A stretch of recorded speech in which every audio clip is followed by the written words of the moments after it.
The Fate of Austria. This video is purely for entertainment and does not infringe on copyrights or laws. The rights to the novel and image belong to the original author. We do not claim ownership. Don't like waiting and want to listen to this fanfic in full now? Subscribe to our Patreon, where you'll find the best fanfics. Chapter 926, The Belgian Struggle. I have to admit that Charles Rogier is a very astute person, and he is very good at finding the opponent's pain points. However, what he did at this time was too rough. Although it was a blockbuster, it also made people feel annoying and even angry. However, Charles Rogier finally succeeded with his excellent eloquence, but it also left hidden dangers for the future. As for the issue of the chairman and deputy speaker being both Jewish, after all, there are millions of Jews living in Germany, so it is normal for this situation to happen. Edward Simpson and Gabriel Riesel continued to serve as speakers.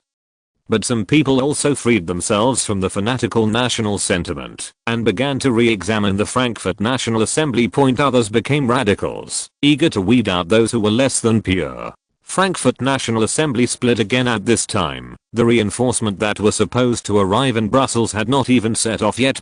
However, Leopoldi and the Belgian resistance forces in Brussels did not know this. Leopoldi's impression of the German Allied forces still remained that of the extremely fast-moving army. The German Allied forces, led by Archduke Albrecht, attacked Leopoldi at his doorstep just after he left home. Leopoldi was a great leader who had a knack for inspiring people. Leopoldi wore military uniform and walked on the front lines to make himself visible to as many people as possible. He tried to comfort every soldier and every uneasy volunteer he could. At this time, the Principality of Belgium was dominated by hilly terrain. As for the Flanders Plains, it was already the territory of the Dutch, and the Ardennes was in the hands of the German Confederation. Even though only the central hills were left, the Belgians still fought very tenaciously. They knew very well that they could not confront the powerful French army head-on, but this was how the invading French army treated them during the Luxembourg crisis. For details, please refer to the previous article on the Luxembourg crisis. Armed with crude weapons, the Belgians fought in every possible and impossible place, including villages, farmlands, swamps, and even toilets. However, the balance of victory and defeat will not tilt in favor of one side just because it fought harder. It is just that in a very short period of time, the Belgians suffered a lot of casualties and their defense line became precarious. A heavy rain interrupted this bloody battle. Belgium lost most of its territory less than a week after the war started and could only retreat to the capital Brussels after the rain. The ground became muddy, which was beneficial to the defenders, but the soldiers of the Belgian army were exhausted.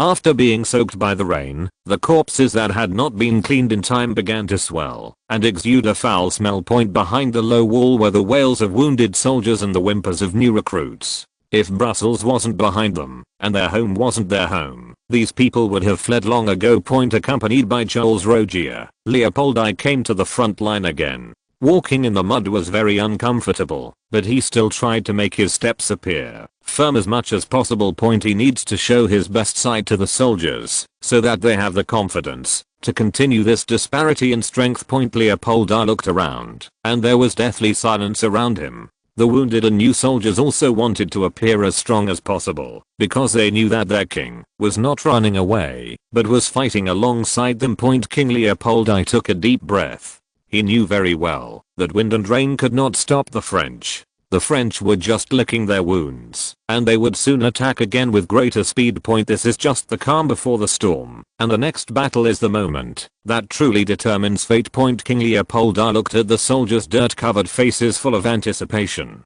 Although they could not even stand firmly, they still held onto their weapons. He knew what he should do, so he took a deep breath and spoke. Warriors, I know you have sacrificed a lot. You are fighting here day and night for the country and your families. You are the pride of Belgium and the heroes in my heart. The soldiers listened quietly, and the haze in the sky seemed to be being dispelled by a force. Leopoldi continued. Now, the German Allied forces are coming. This is a battle that tests our will and courage. But as long as we hold off the French, we will win. His voice was penetrating and really made the soldiers' blood boil. But it's been a week and they've been listening to it for a whole week. What they need now is reinforcement, supplies, and rest. But Leopold I couldn't give them these, so he could only continue. Warriors, you are not only defending Belgium now, but also defending freedom and democracy throughout Europe. This is a battle related to the future, and we cannot fail. Your Majesty, where are the reinforcement? It's already the 8th day. The French are like locusts and they can't be killed. A captain whose arm was cut off in half said tremblingly. He was undoubtedly a strong-willed person. An ordinary person would have fainted and died if he was injured so seriously, let alone take action. However, even such a strong person has reached his limit. The gap between the Belgian army and the French army is all round. Whether it is equipment, training, or even physical fitness, they are far inferior to the French. These people can survive until now only because they have Brussels as their back, where they have their homes, their wives, children, and children. But human physical strength is limited after all, and they have reached the edge of collapse. King Leopold I approached the captain, looked him straight in the eyes, and spoke loudly in a firm tone. Reinforcement will come.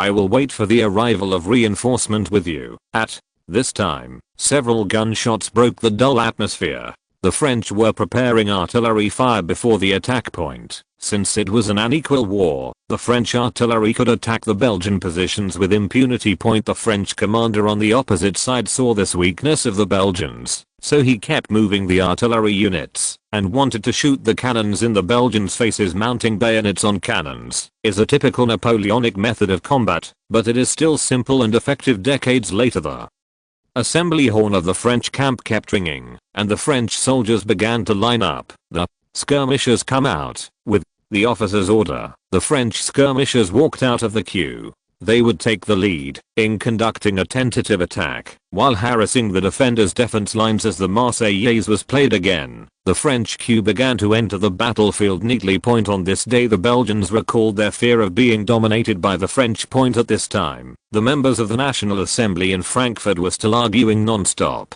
Chapter 927 Battle of Brussels. The commander-in-chief of the French army at this time was Oudinot. Yes, another veteran of the Napoleonic era. Oudinot was the bravest marshal during the First French Empire. However, he was 81 years old at this time, only 1 year younger than Radetzky. Oudinot was not an excellent strategist or master of tactics. Even Napoleon commented that he lacked brains. As the supreme commander of the French army at this time, the tactics he used were also extremely simple and crude. Attack, attack, attack again, until the trenches are filled, until the walls are knocked down, until every Belgian is drowned in blood. Oudinot's tactics were simple and efficient, but also accompanied by huge casualties. The two armies he brought, totaling 40,000 people, lost nearly a quarter in less than a week of fighting. The quarter here does not refer to the number of casualties, but also includes injuries, illnesses, vacations and other factors. In fact, due to the complete asymmetry in firepower between the two sides, if the French army can continue to consume the Belgians with sufficient ammunition, it can greatly reduce its own casualties. Belgium is close enough to France that there is no need to worry about supplies. Oudinot was by no means the best choice for the French at this time, but the French provisional government was in chaos. The provisional government's initial candidate was General Bidault, who was good at fighting. However, this man was a staunch royalist. He resolutely refused to accept the appointment of the provisional government. In desperation, the provisional government had no choice but to choose General Bellevue. The ability of the latter is far inferior to that of the former, and its prestige in the army is completely incomparable. The result of such a person as military minister is that no one takes him seriously at all. In addition, as a candidate recommended by the national newspaper, he was naturally hostile to the reform newspaper. As a result, the position of Minister of Military Affairs became a victim of the struggle between the two major parties, and the government reformed the military department into the Defense Council. Bellevue served as chairman, but veteran marshals such as Ramasseria and Oudinot often deliberately discussed issues when Bellevue was away, and even skipped him to send resolutions to the provisional government. At this time, Oudinot An old guy buried up to his neck in the soil appeared in Belgium for this reason. On the Belgian side, King Leopold I personally served as the coach. The army was mainly composed of former Belgian defense forces and volunteers. Judging from the number of Belgians alone, there were about 30,000 Belgians, so they did not suffer in terms of strength. But in fact the gap is large, and there is a serious lack of artillery. Leopold I himself was not a military genius. It was remarkable that he did not let this patchwork army fall apart. For details, you can refer to the previous Italian battlefield. The Italian coalition forces couldn't find their team, even though they were fighting, and some even got lost. At this time, the Belgians had tried their best, but the French front was still unstoppable. The French column was approaching step by step, but the weak artillery fire of the Belgians was almost unable to cause any damage. Even if someone falls in the French ranks, someone will immediately take his place. The French drum beats were getting closer and closer, and the Belgian defenders kept swallowing their saliva. The heavy pressure hit the defenders' souls like a hammer. Finally the most brutal battle began. The hit rate of the musket was not good, both at a long distance and at close range. When face to face, no one can block or avoid bullets. Soldiers on both sides continued to fall, and officers and supervisors continued to kill the soldiers trying to escape. Mount. Bayonets. Charge. Charge. Officers and soldiers from both sides roared hysterically and rushed forward, wrestling in the mud. At this time, war has nothing to do with art. There is only the most primitive, barbaric, and true truth. The winner is king. Bayonets, gun butts, fists, and stones all became deadly weapons. The battlefield was filled with shouts of death and screams, and the air that had just been washed by the rain became turbid again. King Leopold I, who was in the center of the battlefield, felt that the situation was anxious, and they should be able to hold on. However, Baudonnet, who was in the distance, saw clearly that the old marshal's pain in his youth had been tormenting him. Even on May Day, he had to be wrapped in a thick leather jacket and have a red-hot charcoal stove beside him. The Belgians can't hold on much longer. Yes, Marshal, the battle line is advancing very smoothly. The adjutant on the side responded quickly. From a macro perspective, the French have completely grasped the initiative on the battlefield, and all fronts are advancing steadily. The Belgians' defense line will become thinner and thinner until the moment it breaks. At that time, the entire front line will be like a flood bursting its banks. At that time, no matter who the opponent's coach is, it will be impossible to save the defeat. But the adjutant still looked sad, because if the battle continued like this, although the battle would be won, the losses on both sides would be similar. Those who died were French soldiers, but those who were killed were a group of Belgian mobs. He felt that it was a bit unreasonable. Not only would he get little credit for such a large casualty ratio, but it might also affect his career. Your Majesty Marshal, should we send cavalry to cut off their retreat? Baudonnet glanced at the adjutant sent to him by Bellevue with the look of a fool and pointed at the battlefield. Look, what that is. The adjutant looked in the direction Baudonnet was pointing and didn't see any difference. It was just a part of the battlefield, so he was a little confused. This is a battlefield, Your Majesty Marshal, idiot. I know that's a battlefield. Let me ask you what it is. Baudonnet's sudden roar made the adjutant a little confused, and the latter took it for granted that the two factions were fighting.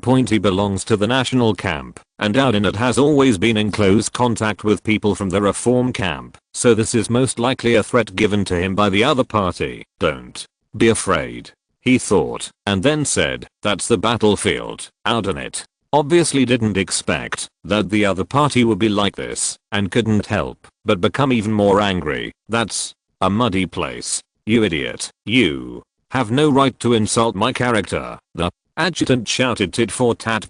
This time, Baudonnet was a little at a loss. He really couldn't imagine how such a stupid person could get into the central government as a staff officer. No wonder Jane Duard and Grouchy failed so miserably. If you use such people as staff, you will either be pissed off or stupid to death. Baudonnet thought about this and couldn't help but start to worry about the future of France. Fortunately, the battle was won, and the Belgian defense finally could no longer hold up. Leopold I wanted to personally lead the troops to block the opening like those legendary predecessors. However, the reality was that his battle line was too long, and once his troops started to move, it would only cause more openings. "Your Majesty, what should we do?" asked Charles Rogier. Although the Prime Minister was a civilian, he also had a brave heart. "What to do, King?" Leopold I gave a bitter smile. He no longer wanted to be a caged bird, and the French provisional government at this time did not seem to want to give him that opportunity. "Behind us is Brussels. I will not surrender. I will never allow the French to trample on our land again. Fight them, Charles." Rogier was also a good moral booster. "Long live Belgium. As long as one of us is alive, they can't even think of occupying a home. Fight them. Long live Belgium." The sound soon spread across the battlefield, and Belgium pushed the front back. "Send the cavalry to attack quickly," the adjutant suggested again. It paid no attention to the noisy adjutant, but he admired the opponent in front of him. He was able to push back, even though he had been forced into a desperate situation before. However, the strength gap between the two sides was still very large, and their destruction was only a matter of time. "Let the reserves press forward. The battle will be over before noon. Tell the soldiers. After the battle, I will give them cans." After Audinet joined the reserve team, Leopold I quickly felt the pressure. He knew that this battle could not be won. After all, Leopold I was just a mortal, and he did not have the courage to let tens of thousands of people die with him. "Soldiers, we have tried our best." Just when Leopold I was about to persuade his soldiers to put down their weapons, someone shouted excitedly, "Reinforcement! Reinforcement are coming!" Chapter 928 Reinforcement. I saw a team slowly appearing on the flanking hill. They were flying the tricolor flag of the German Confederation. Empire, break through the darkness of slavery. Black, experience the bloody massacre. Red, and win the dawn of freedom. Gold, this is the meaning of the tricolor flag, but generally speaking the tricolor flag symbolizes liberty, equality, fraternity, and the Great Revolution. In short, this flag has nothing to do with the empire. After Luxembourg returned to the German Confederation, in order to show that it did not want to revolutionize everyone's lives, it deliberately painted a lion symbolizing the Kingdom of the Netherlands on its flag. Without further ado, a third party suddenly appeared on the battlefield, which surprised and angered Audinet. Needless to say, I was surprised. The overall situation was already decided, but Cheng Yaojin suddenly appeared. Can you not be surprised? The anger was because such a large army suddenly appeared on the battlefield, and there was no scout to report the news before. In fact, this is really not the fault of the reconnaissance troops, but that there was a heavy rain just before. Not long after the rain stopped, Audinet led his troops to fight in a hurry. They were also helpless. On the other hand, the morale of the Belgians was greatly boosted. It was not that they knew that German reinforcement were coming, but that the German Confederate Empire flag was too similar to the Belgian flag. The Belgians knew at a glance that it was one of their own who was coming, and they didn't want to care who it was. Reinforcement are coming. Reinforcement are coming. Belgian French dialect. Generally speaking, enemy reinforcement can only affect the generals first, and the soldiers will see changes in the officers' faces and emotions. Because the soldiers were in the center of the battlefield, they were unable to see the entire battlefield. Only those officers have the means to know the changes on the battlefield. However, it is different at this time. The French can completely understand the Belgian dialect. As a result, the originally powerful French army suddenly fell into chaos, while the Belgians became more and more courageous as they fought. Under the circumstances, the battle line was really pushed back. Seeing that the battle situation was developing in a direction that was not conducive to his own side, Audinet's adjutant could no longer stand the old man in front of him. At this time, he had decided from the bottom of his heart that the era of Grouchy and Audinet had passed. Blow the trumpet. Send out the flanking cavalry. Block enemy reinforcement at all costs. Idiot. What are you going to do? Audinet immediately roared, but immediately stopped, because the reformist adjutant had pulled out a gun and put it on Audinet's forehead. At this moment, the rear of the French army exploded. Although Audinet is old, he is not without prestige in the army. On the other side, the adjutant from the Reform newspaper came even more prepared, and the two sides were at war with each other for a while. The soldiers all pointed their guns at their own people, and a civil war seemed inevitable. What do you want? What do I want? I want to save France. I want to save this crisis. France is where it is today because of you old antiques. The provisional government should be like Robert Peel and send Louis Philippe to the guillotine along with you bastards. Now I have the final say here. If you don't want to die, just shut up. Oudinot looked into the eyes of the young adjutant. He finally looked away. He was no longer the brave and fearless Oudinot. He felt that going to England to retire would be a good choice. I'm tired. I'm going back to Paris to recuperate, and I'll leave this place to you. Major Compo. Oudinot deliberately emphasized the opponent's military rank because the adjutant was only a major before, but now he took the position of a general and even threatened Oudinot, the marshal. This is undoubtedly an insult to Major Compo, but the latter does not want to argue with the former old guy at this time. After all, if internal strife does occur, it will definitely be a lose-lose outcome. As a member of the reformist faction, he knew better than anyone that the French provisional government was more fragile than ever at this time. In fact, the French provisional government will announce a major event in the near future, which is the establishment of the Second French Republic. They have decided to completely abandon the monarchy. It was no secret that they planned to do this after expelling the Duke of Paris, grandson of Louis Philippe. However, due to Franz's butterfly effect, quite a few people within the provisional government hated Austria. Historically, the establishment of the Second French Republic was actually inseparable from its peace-oriented foreign policy, and its previous rash declaration of war on Austria led to a great deterioration in its international environment. If it hadn't been for the sudden victory in the Mediterranean naval battle, the interim government might have passed away by this time. At this time, the preparation of the French provisional government is naturally inseparable from our world's #1 troublemaker at the same time as the decision was made to continue the war against the Austrian Empire.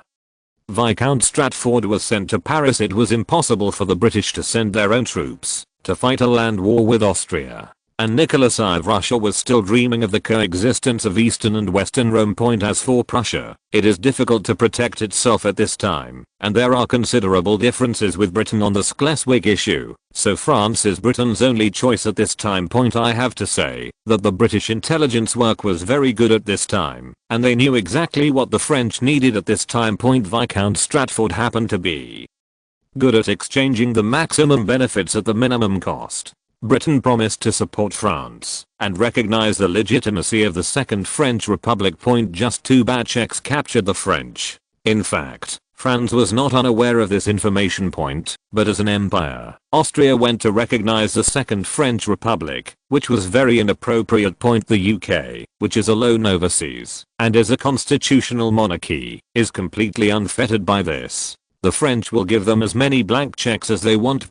Back on the battlefield, it was certainly not the troops of the German Confederacy who came to rescue Brussels. After all, the quarrel in the Frankfurt National Assembly had not yet come to a conclusion. In fact, even if there is a result, the National Assembly will have no troops to send at this time. In fact, the National Assembly does not have its own real army. They can only coordinate with various states. The reason why Prussia attacked Denmark was entirely the result of compromise among many parties. It was not because they really had the energy to order a big country like Prussia. Among the entire German Confederation, the only ones that could confront the French were Austria and Prussia. The latter was stuck in the quagmire of Schleswig, while the former was busy fighting a civil war and who other reinforcement under the banner of the German Confederacy at this time. The answer is Luxembourg. This small country once again jumped into the center of the storm.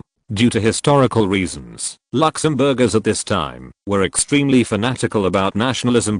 However, they still had internal differences about helping Belgium. After all, they were fighting against the Belgians during the Luxembourg crisis. Now the Belgians want to join the German Confederation and help their former enemies, which is emotionally difficult for them to accept. However, under the wave of fanatical nationalism, there are still some pure or ignorant people who resolutely choose to die. Chapter 929 Quagmire. In fact, Luxembourg at this time was no longer a small country in the strict sense. After the Luxembourg crisis, it acquired the Limburg region of the Netherlands, and at the same time, recovered Western Luxembourg occupied by Belgium. The land area directly increased 3 times, and the population increased 1.5 times after Switzerland joined the German Confederation in bulk. Luxembourg gained administration of the canton of Bern. The canton of Bern already has a large German-speaking population, and Luxembourg's strong economic strength makes it easy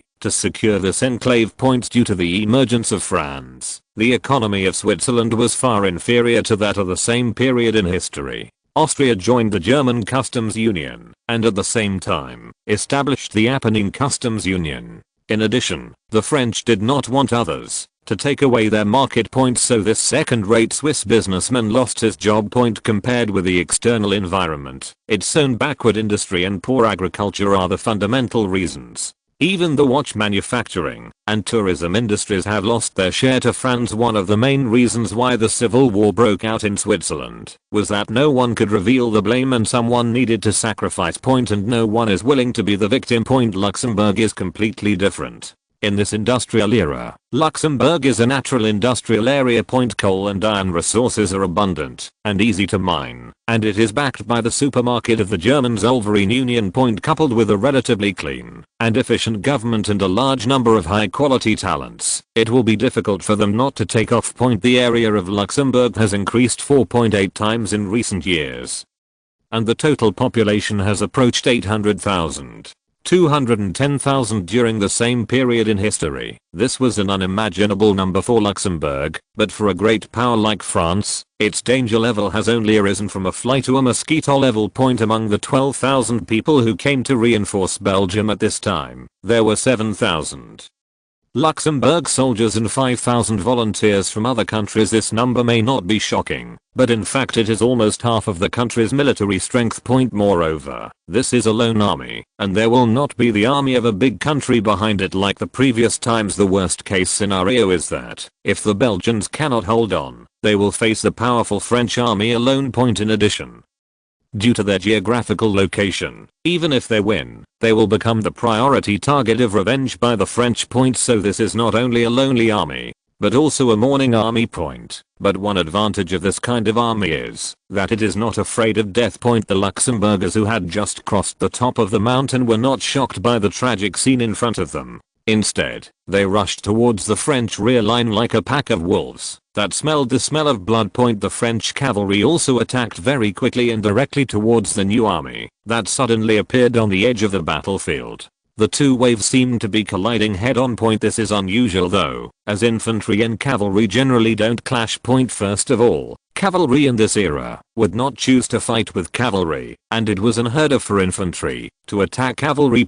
Let alone cavalry. Normal people would be frightened when they see a galloping horse. For modern people, there are very few opportunities to come into contact with horses. Even if they see most of them, they are drag horses or ponies in amusement parks and shopping malls. It is difficult for this kind of horse to bring too much shock to people, and a real war horse will evoke the most primitive fear of human beings. The fear of huge creatures moving at high speeds is ingrained in my bones. A war horse usually weighs 600 to 700 kilograms, has a height of nearly 2 meters when running, its own height plus height above the ground, and can easily beat Bolt in terms of speed and explosive power. Facing a group of war horses, almost no soldiers would choose to confront them head-on. On one side are the elite French Guards cavalry, and on the other side are the lonely Luxembourg volunteers. One side has the advantage of war horses, and the other side is condescending. However, there was no scene of humans and horses colliding, and blood and flesh flying everywhere. In fact, both sides stopped once they entered the mud.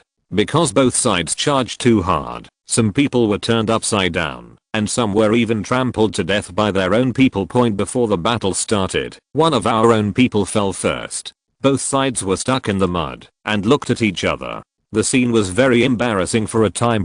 However, this humorous scene did not last long. After all, this was a battlefield, and soon both sides began to draw guns and shoot at each other. The battle is bloody and slow. In this kind of close-range combat, the accuracy of the firearms and the quality of the soldiers are not important, because there are almost no misses at this time point. There were people everywhere, crowded against each other, and the fighting was bloody and brutal point, especially the soldiers standing in the front row. They didn't even have a chance to escape. The way back was blocked point. Some cowardly soldiers could only reload their bullets while crying, praying that the enemy would die before all of their own people point. However, most people's luck will not last long. However, those in the front row who die first are lucky, because others will continue to endure the torture of sudden death at any time point. Major Campor in the rear could not see clearly what was happening in front. He only knew that the cavalry suddenly stopped before engaging the enemy. Cowards.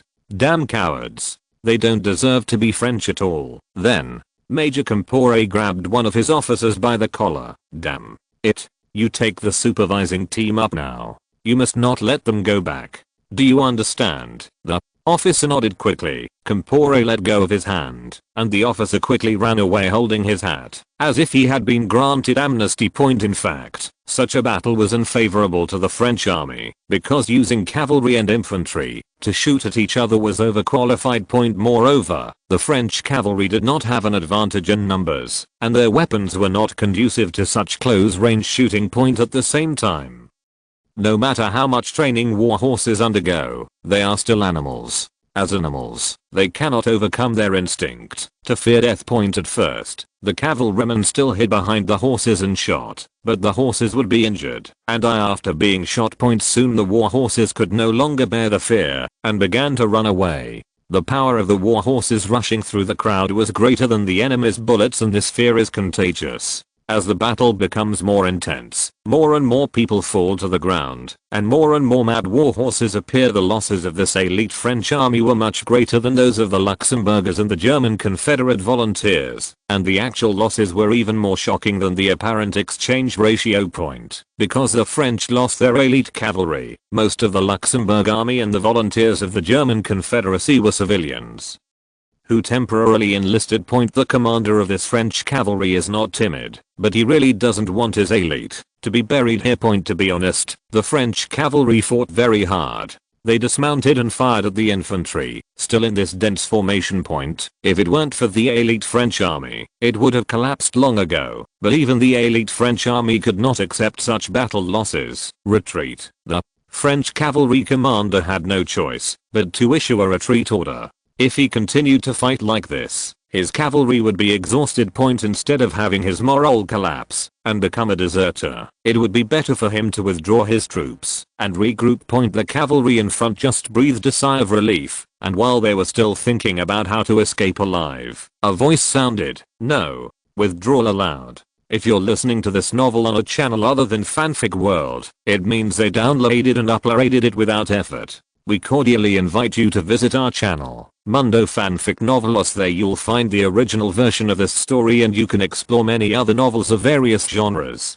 We're waiting for you to immerse yourself in a world of incredible novels. Chapter 930. Vincent Morris. No withdrawal allowed. The French war team was still very intimidating in the army, but the cavalry commander on the front line was very angry. He questioned the officers of the war team, who gave the order. Can't you see that this is a muddy field? Our cavalry is forced to shoot at several times our infantry, and the other side also has artillery. If this continues, sooner or later all my people will be responsible here. It's General Campore. Who is Campore? Where is Marshal Oudinet? Marshal Oudinet has been dismissed. Now he is under the command of General Campore. The cavalry commander was stunned. He had heard of changing generals before a battle. This was the first time he had heard of changing generals on the battlefield. Damn it. Go tell that Campore. This is a muddy field, and my cavalry can't run at all.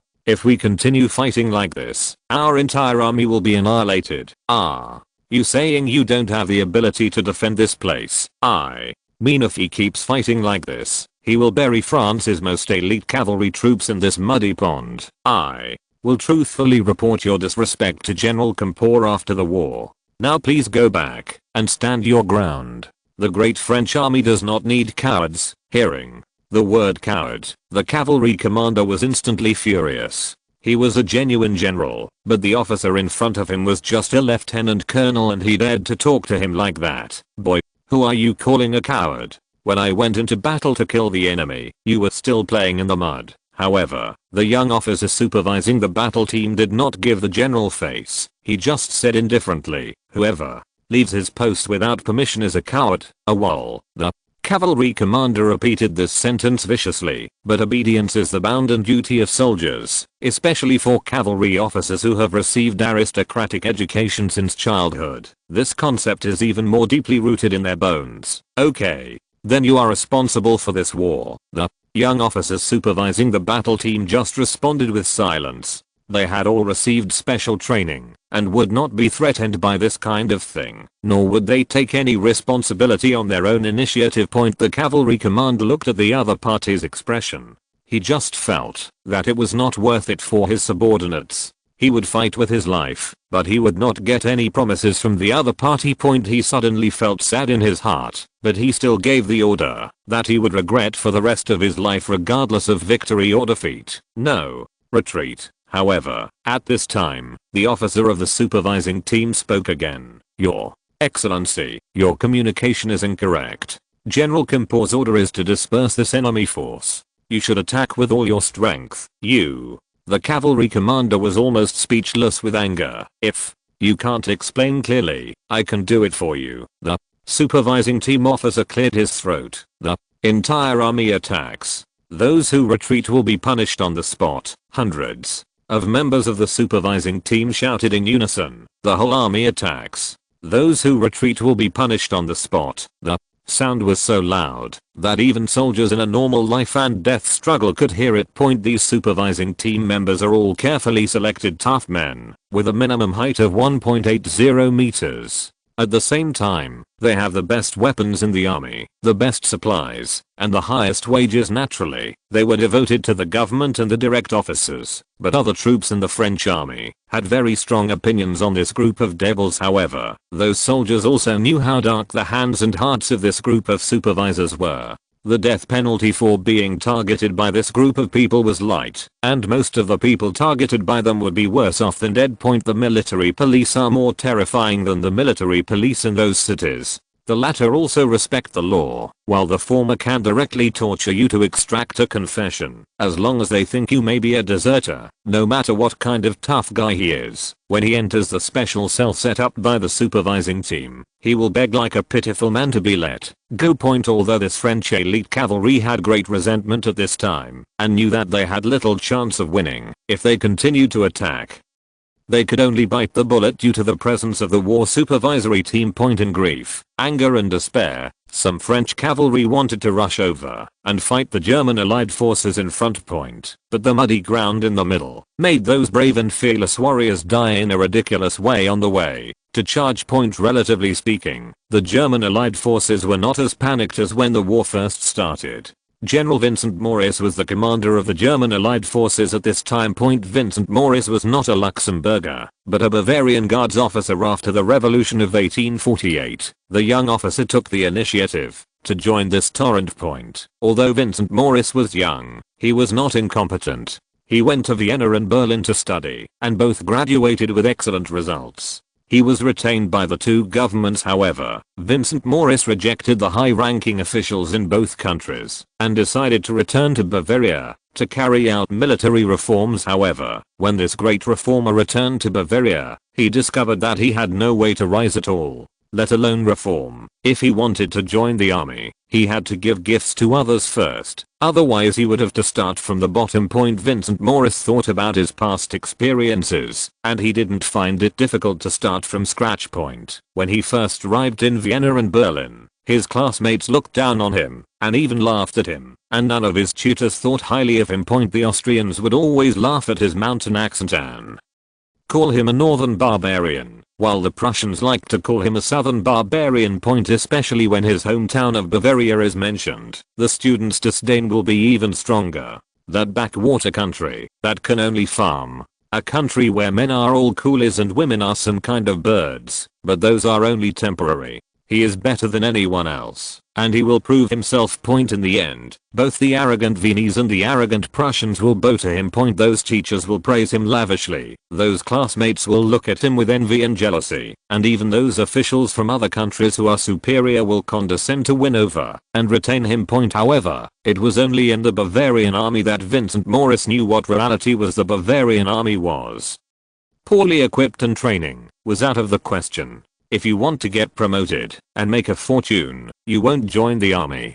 You'll become an artist. After all, the king of Bavaria at this time preferred art. It was said that every palace minister had his or her own unique skills, and the witch who had brought disaster to the country had managed to reach a position above one person and above 10,000 people by virtue of her outstanding talents. Other avenues seem to have been blocked. The European continent has been at peace for a long time. Although there are occasional small-scale wars, most of them are far from Bavaria.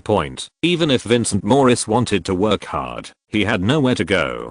After wasting several years, he finally waited for an opportunity. The Luxembourg crisis broke out. Vincent Morris originally thought this was a good opportunity to make a contribution, but wrong intelligence, failed command, and politicians pushing each other led to hundreds of thousands of troops being chased by thousands of Frenchmen. Vincent Morris himself became a prisoner of the French, but he found the meaning of his life in the peak showdown between Jane Lord and Albrecht. On that day, he witnessed what it means to be truly devastated. The French army, which had previously been defeated by 1 against 100, was crushed and torn apart like weeds in front of the real German army. Later, whether it was the unity of the people during the Alsace-Lorraine crisis or the thousands of miles of aid during the Swiss Civil War, Vincent Morris' blood boiled. Eventually, these events gradually transformed Vincent Morris into a staunch German nationalist.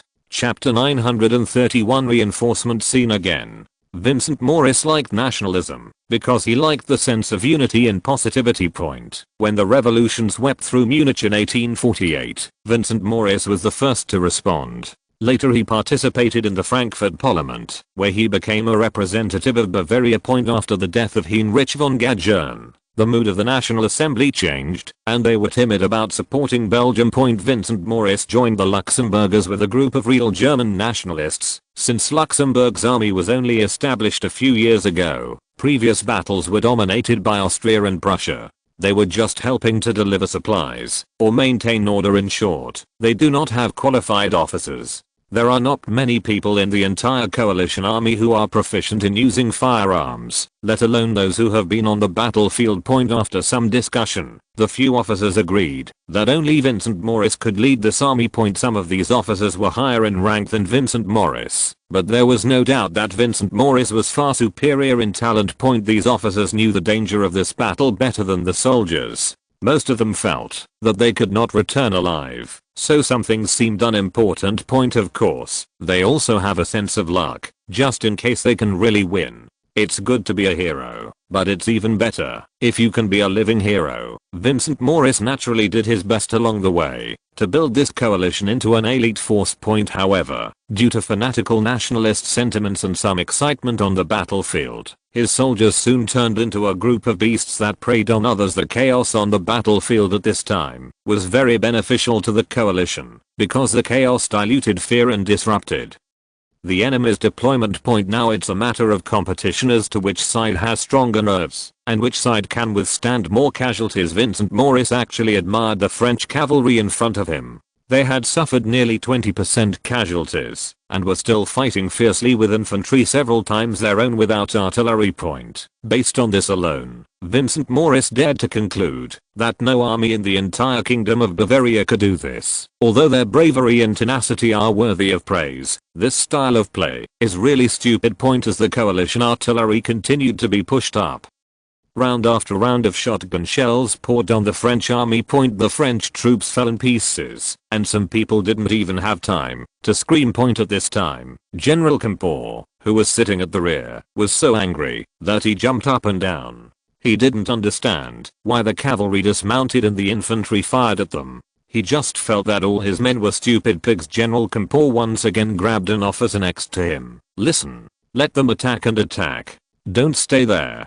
Damn it. They are cavalry. They have horses. Why are they shooting against the infantry? No matter what the cost, I want them to attack immediately. The main battlefield was also in a stalemate. The new army and the Belgian sudden counterattack disrupted the French army's rhythm point, especially after the hand-to-hand combat began. Soldiers from both sides struggled and became entangled, and the French army's artillery advantage was unable to be used point at the same time. The shortcomings of Oudinot's previous pressing attack also began to appear. The advantage of this offensive method is that the offensive is as continuous as the waves crashing on the shore, which can severely damage the enemy's morale and compress the enemy's defensive space to make the enemy disorganized point. As long as one of them is broken through, the enemy's entire defense line will collapse, and the battle can be ended quickly, with high efficiency, and the actual casualties may be smaller than a steady attack point. However, the disadvantages of this style of play are also huge.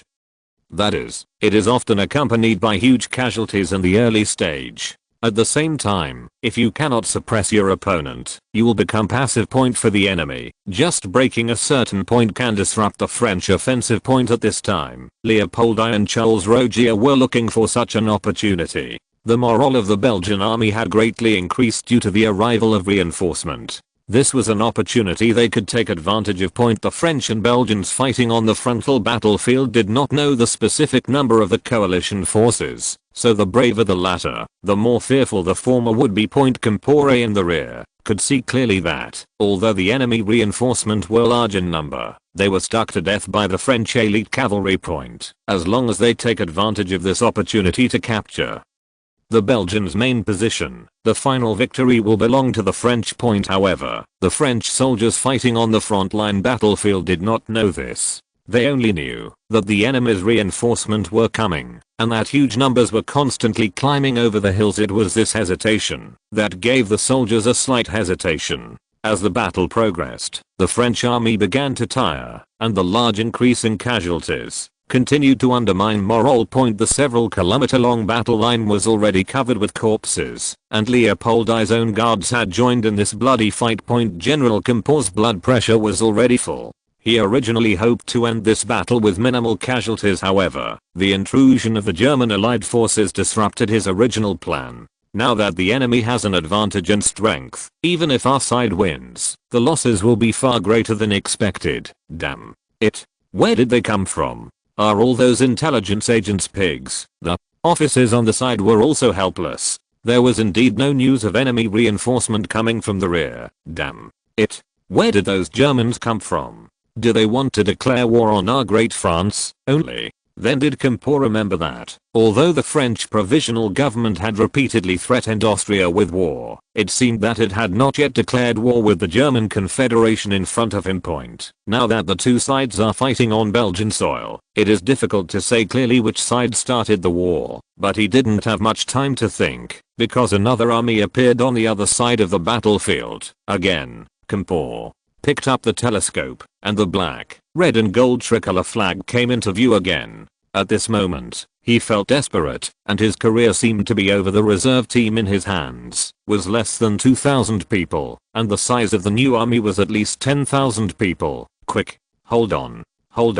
You bring the reserve team. As long as we can hold on for 2 hours, victory will still belong to us. Although Campore's men were a little skeptical, they still carried out the order. After all, there seemed to be no better way at this time. French soldiers cannot surrender to these motley crew. Several officers immediately led the remaining reserves to stop the new enemy force, hoping that their colleagues on the main battlefield could quickly deal with the Belgians. Unfortunately, the French army on the main battlefield collapsed before the last reserve force of the French army arrived on the battlefield.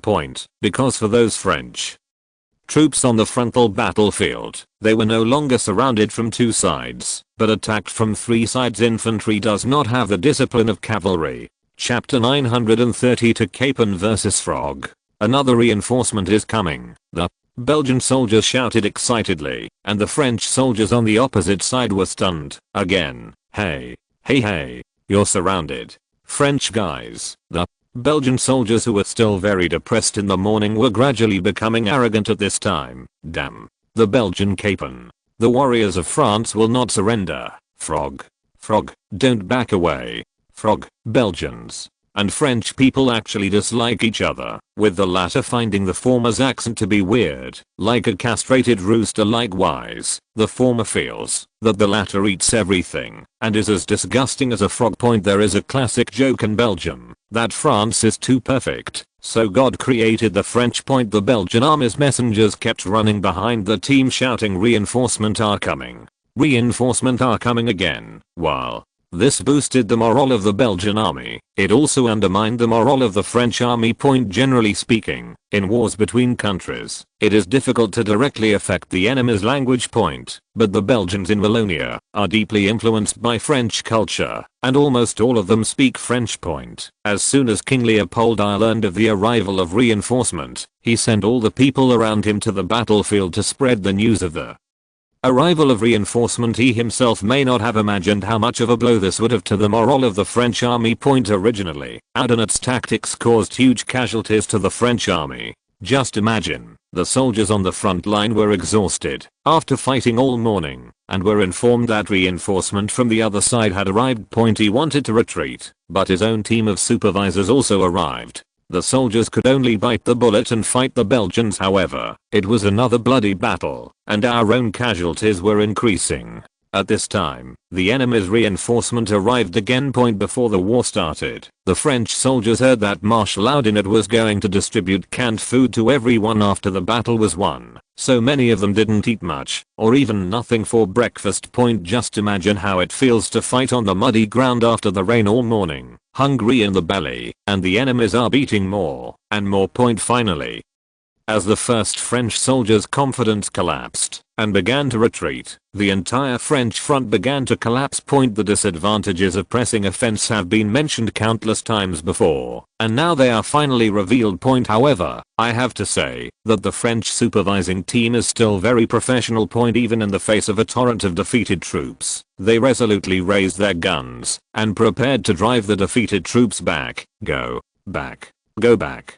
Don't retreat. If you take one step back, we will shoot. The French army supervisory team pointed their guns at their own people without any hesitation. However, the infantry in front of them did not have the discipline of the elite cavalry before. The defeated soldiers did not want to care about that. Anyone who stood in front of them was the enemy. Nyang. Zippy. It's not like we don't have guns. Who is afraid of who? Then, gunshots broke out, and the supervisory team and the defeated soldiers fired at each other at the same time without any hesitation. However, how could a war supervisory team of several hundred people be able to withstand a rout of tens of thousands of troops? The battle was over almost instantly, and the well-equipped supervising team was directly crushed by the dashing troops. Seeing the collapse of the main battlefield, everyone knew that the French could not win this battle. There were only 2,000 reserves rushing to rescue them, so they naturally collapsed. On the other side, the French elite fighting against the Luxembourg-dominated German allied forces fell into a greater disadvantage.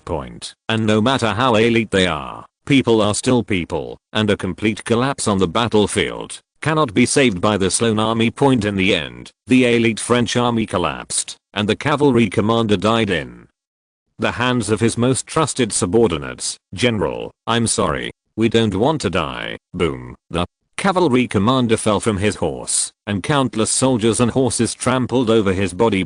He was a soldier who was loyal to his duty, but his death was neither dignified nor valuable. At this point, the officer who had previously prevented the cavalry from retreating had already fled with his men. However, the cavalry who escaped from the mud pit easily caught up with them. At this time, the elite cavalry of the French army vented their full anger on this group of supervisors. In fact, the reason why the cavalry attacked this supervising team was not just to vent their anger, but also to eliminate witnesses. After all, running away is a serious crime. If they want to escape the blame, they must kill the group of supervisors in front of them. Then a strange sight appeared. The French army supervisory team was running in front, the French cavalry was chasing behind, and there was a group of panting German allied troops in the distance. Vincent Maurice spent a lot of effort to stop the allied pursuit. In the eyes of Vincent Maurice, this was not a good time to pursue. In fact, it was unlikely that the two-legged infantry could catch up with the cavalry that was fleeing with all their strength. What's more, it would be a pity not to collect the spoils all over the ground. After all, this was the main income of the soldiers at that time point. However, the main reason was the fear of other changes, such as an ambush. At this time, Vincent Maurice's mission was to support Brussels, not to pursue and annihilate the remaining enemies. If a hasty pursuit leads to a loss of a good game, the gain will outweigh the loss. Everyone loves a chase, but not many are as calm as Vincent Maurice. Both the Belgians on the main battlefield and the new reinforcement were chasing the remnants of the enemy like chickens. Charles Rogier and King Leopold I of Belgium collapsed on the ground. The battle just now was too dangerous. They knew that they were just a little bit close to being crushed by the French point. If the main battlefield in the center collapses, the reinforcement will have no choice but to retreat or fight to the bitter end point. However, most generals will choose to retreat safely rather than choose to fight to the end in a desperate and bloody battle. Your Majesty, we have won. We have finally defended our homeland. Charles Rogier laughed heartily. He was not only talking to Leopold I, but also to the soldiers. Yes, the price we paid was also high, but this is only a temporary victory. The French have not left our land, and our battle is far from over. Leopold I was also an excellent politician, and his words were naturally not just for Charles Rogier, but no matter what, the battle was won at this time. The soldiers were very happy, and they were willing to listen to other people's opinions at the same time. A large number of reporters are recording all this at high speed, and they will deliver the news here to all parts of the world. However, these reporters were not hired by Leopold I or Charles Rogier, but they were all smart people. They quickly understood the role of these reporters and took correct actions. The elite French cavalry showed no mercy when killing the supervisory team and would kill them no matter what explanation the other party gave. Naturally, it is impossible for the supervising team to stop this cavalry force for too long. But when these angry cavalry rushed back to the barracks to tear Major Compour into pieces, they found that the barracks was already empty and Compour was nowhere to be found. Chapter 933 Interview. At this time, Franz had arrived in Innsbruck, the capital of Tyrol. He originally planned to go to Frankfurt to fight with the heroes, but now it seems that it is not necessary. After all, the Belgians changed their flag to look like the tricolor flag of the German Empire, and the Luxembourgers and another group of reinforcement also used the banner of the German Empire. At this time, the National Assembly in Frankfurt was actually in a dilemma. At least they could not leave Austria to pursue the Little Germany plan as they had done historically. Because no country or individual now thinks that Prussia can defeat France. Even during the Franco-Prussian War, no country except Prussia itself thought they could win. Even if the Frankfurt Parliament pinned the crown of the German Empire on the head of King William IV of Prussia, the result would probably be abandoned, like in history. If William IV really dared to accept the crown, then France should really start thinking about unifying Germany. After all, the biggest competitor blew himself up, and the internal barriers to unification have disappeared. At the same time, huge external pressure also helps to unify Germany. And if Austria does not carry this banner by then, the small countries in Germany will be carved up. Now for France, waiting for the price is the right choice. Because the whole war happened so suddenly, France could only send a group of mercenaries and reporters to help. At this time, it was impossible to send troops directly because the divisions were unknown. But there was some unexpected gain, that is, the second support army. The second support army did not come from the traditional German area, but from the Netherlands. The relationship between the two countries, the Netherlands and Belgium, is very poor, so King William II of the Netherlands is very opposed to aiding Belgium. In fact, in addition to the old grievances between the two countries, King William II of the Netherlands is also thinking about the Netherlands itself. The Netherlands is located just between the three major interest groups, Germany, France, and England, and it borders France and Germany. This situation is, at best, a battleground for military strategists, and at worst, it is called a land of four battles. The Netherlands doesn't need to provoke other countries to get beaten, let alone proactively provoke the French. Moreover, the Netherlands has offended Britain before, and now it offends France, then the Netherlands will have no choice but to surrender to the German Confederation.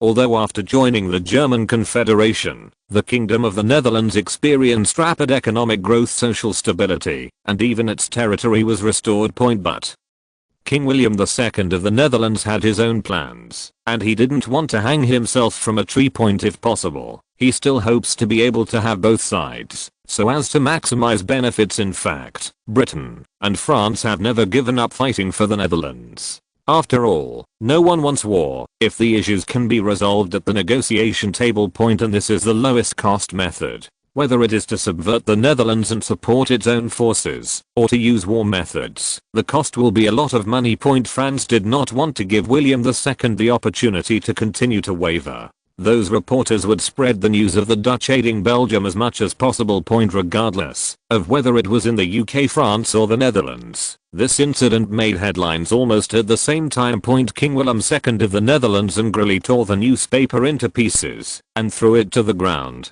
Damn it. These thugs, are they going to destroy the Netherlands? Caroline, on the side, did not speak. She just watched with cold eyes. After all, she herself was one of the driving forces behind the scenes. Caroline looked at the irritable, stupid, and arrogant man in front of her. If she hadn't been running the country, the Kingdom of the Netherlands would have followed in the footsteps of the German states. William II in history was a very weak monarch. When the storm of 1848 came, in order to keep his throne, he compromised with the domestic liberal leader Tolbeck, recognized the constitutional amendments that restricted the royal power, and appointed Tolbeck as prime minister. However, although William II retained the throne, his life was not satisfactory, and he finally died suddenly in Tilburg, North Brabant in 1849.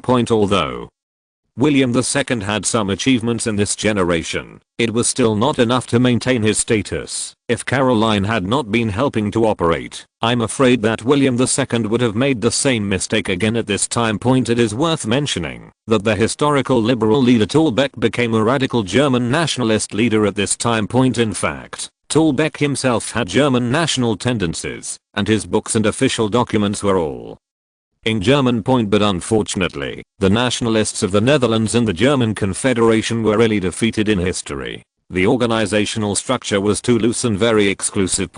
But things are different now. German nationalism has evolved many times over the years, and its influence and contagion have greatly increased. At the same time, he is also extremely tolerant and aggressive. He can not only tolerate the Boers in South Africa, but also protect his compatriots at the doorstep of the French. At this time, it was Tolbeck who led the troops to assist Belgium. He was not a military genius, but his organizational skills were very good, and he could unite all kinds of people. Moreover, the Netherlands is not Belgium. The former has a large number of soldiers and qualified officers, and does not need this politician to command the battle.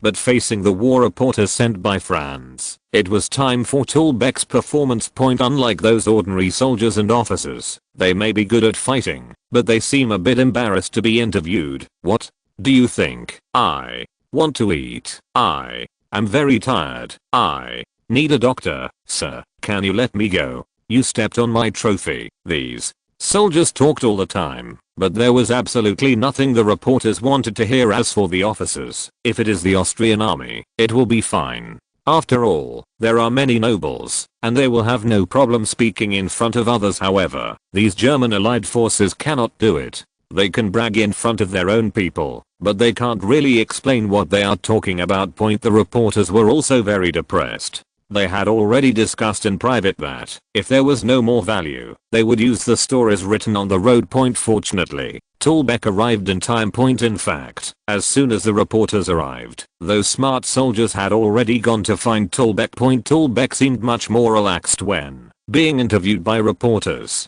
Can you tell me how you feel today? Of course, sir, today is a great day. I, Tolbeck, had the honor to fight with the bravest warrior in the world, and together we defeated the arrogant French. Today there are no Dutch, no Belgians, no Luxembourgers, no Bavarians. Today we are all Germans. We stand here together at this moment to welcome this great victory. This is proof of the unity, bravery and strength of our German nation. This is not only our victory, but also the victory of the German nation. In this war, our soldiers showed great bravery and tenacity. They are not afraid of sacrifice. Keep going. It was their blood and sacrifice that won us the final victory. We must remember them. At the same time, we should keep our mission in mind. Fight and strive for the great rejuvenation of the German nation. We must remember that we are the same nation, have the same faith, and have the same dream. That is to revitalize Germany. Chapter 934. The scenery of lakes and mountains. Tolbeck's words soon spread throughout Europe along with the news of France's defeat in Belgium. The strongest reaction was naturally from the French. The French provisional government originally wanted to add glory to the establishment of the Second French Republic. When news of the defeat reached France, the founding ceremony of the Second French Republic almost turned into its funeral. Angry people rushed into the newly renamed Place de la République. The French provisional government renamed Place de la Concorde to Place de la République to commemorate the founding of the Second French Republic. The top leaders of the Second French Republic are gathering here to celebrate the founding of the Second French Republic. But the angry people can't control that much, especially the families of those fallen soldiers. If they had won the war, they could comfort themselves that they had sacrificed their lives for the country, but now they could not accept that they lost against Belgium. The grand celebration turned directly into a public execution, and the senior officials of the Second French Republic were forced to relocate in embarrassment. The fact that the public has such a big reaction is inseparable from the French government's long-term false propaganda. The French government portrays Belgians as European primitives who lack the ability to think and are barbaric and ignorant. At the same time, there is another point, that is, the elite troops sent to Belgium have been stationed in Paris. Many of their family members are in Paris. Most of these people are the breadwinners of their families, and they have left a lot of mess behind them. The city of Paris is not considerate of the poor. The military families who had lost their main source of livelihood had to either leave honorably, die of cold and starvation on the streets of Paris, or do something less than honorable and stay in Paris. In addition, the economic and social problems that had existed since the time of Louis Philippe had not been solved, but had become more serious during the provisional government. As the situation at home and abroad worsens, people have gradually lost confidence in the government.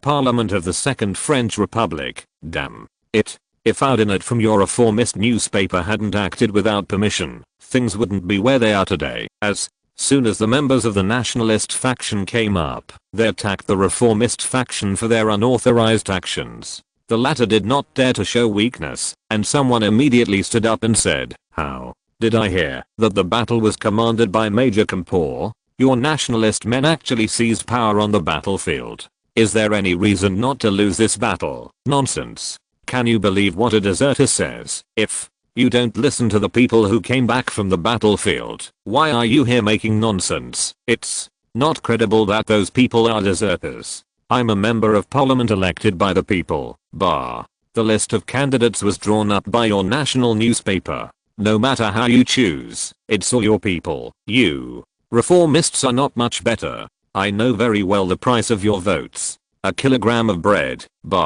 At least it's better than your free six. Is it not considered prostitution if I pay for it? Doesn't it count as cheating if I give you bread? At least the people have received tangible benefits from us. Benefits? If you hadn't tried every means to prevent us from imposing commercial and industrial taxes, would the situation be where it is today? To be honest, you are the bastards of those businessmen and factory owners. The bread you distribute will require them to work 1,000 times as much to repay it. We are here to protect the future of this country. Without industry and commerce, how can we compete with Britain and Russia in the future?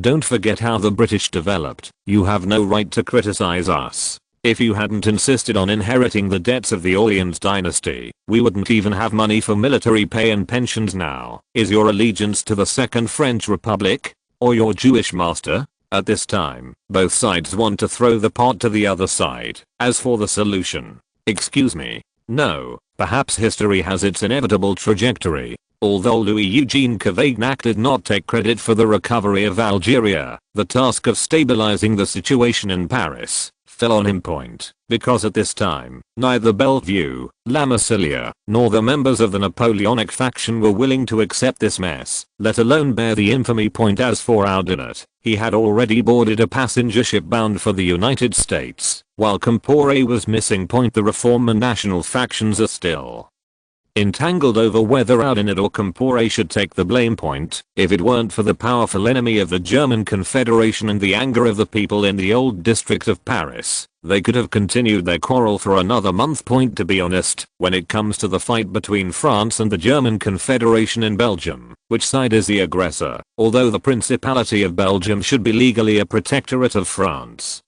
this treaty was signed by Louis Philippe, which means that the suzerain should be the Orleans dynasty. Point. This gave France room for maneuver. The French provisional government overthrew the Orleans dynasty, but Louis Philippe, the monarch of the Orleans dynasty, was still in the province of Alsace-Lorraine. Point. Therefore, as long as Louis Philippe does not recognize that the Second French Republic has this right, then the Second French Republic is an invader. The capital of Tyrol, Innsbruck. Point. This city located in the mountains has been very lively recently, because many monarchs have visited here. Point. Louis Philippe was not the first, and he will not be the last. Point. Almost every monarch will initially be attracted by the scenery of lakes and mountains along the way. After all, the beautiful scenery of the Alps is indeed refreshing. Point. But crossing the San Diego Pass, what they saw was an even more intoxicating picture. To be continued. Chapter 935. False Victory. Thousands of factories are hidden in the mountains, with towering chimneys emitting black smoke, and the roar of machinery is endless. The black and gold avenue leads straight to the sky, and the tall buildings on both sides are equally majestic. Point. At this time, reinforced concrete structures were far from popular. The world's first reinforced concrete structure building was completed in 1872 in New York, USA. Point. The popularity of reinforced concrete structures came after mankind entered the 20th century. Point. However, the reinforced concrete structure is actually not complicated. After Franz explained it to a group of the top construction engineers and materials experts in the Austrian Empire at that time, they understood it. Point. However, they did not fully understand the scientific theory. Instead, they believed deeply in the holy words of the saints boasted by Archbishop Prussia. Hearing is deceiving and seeing is believing.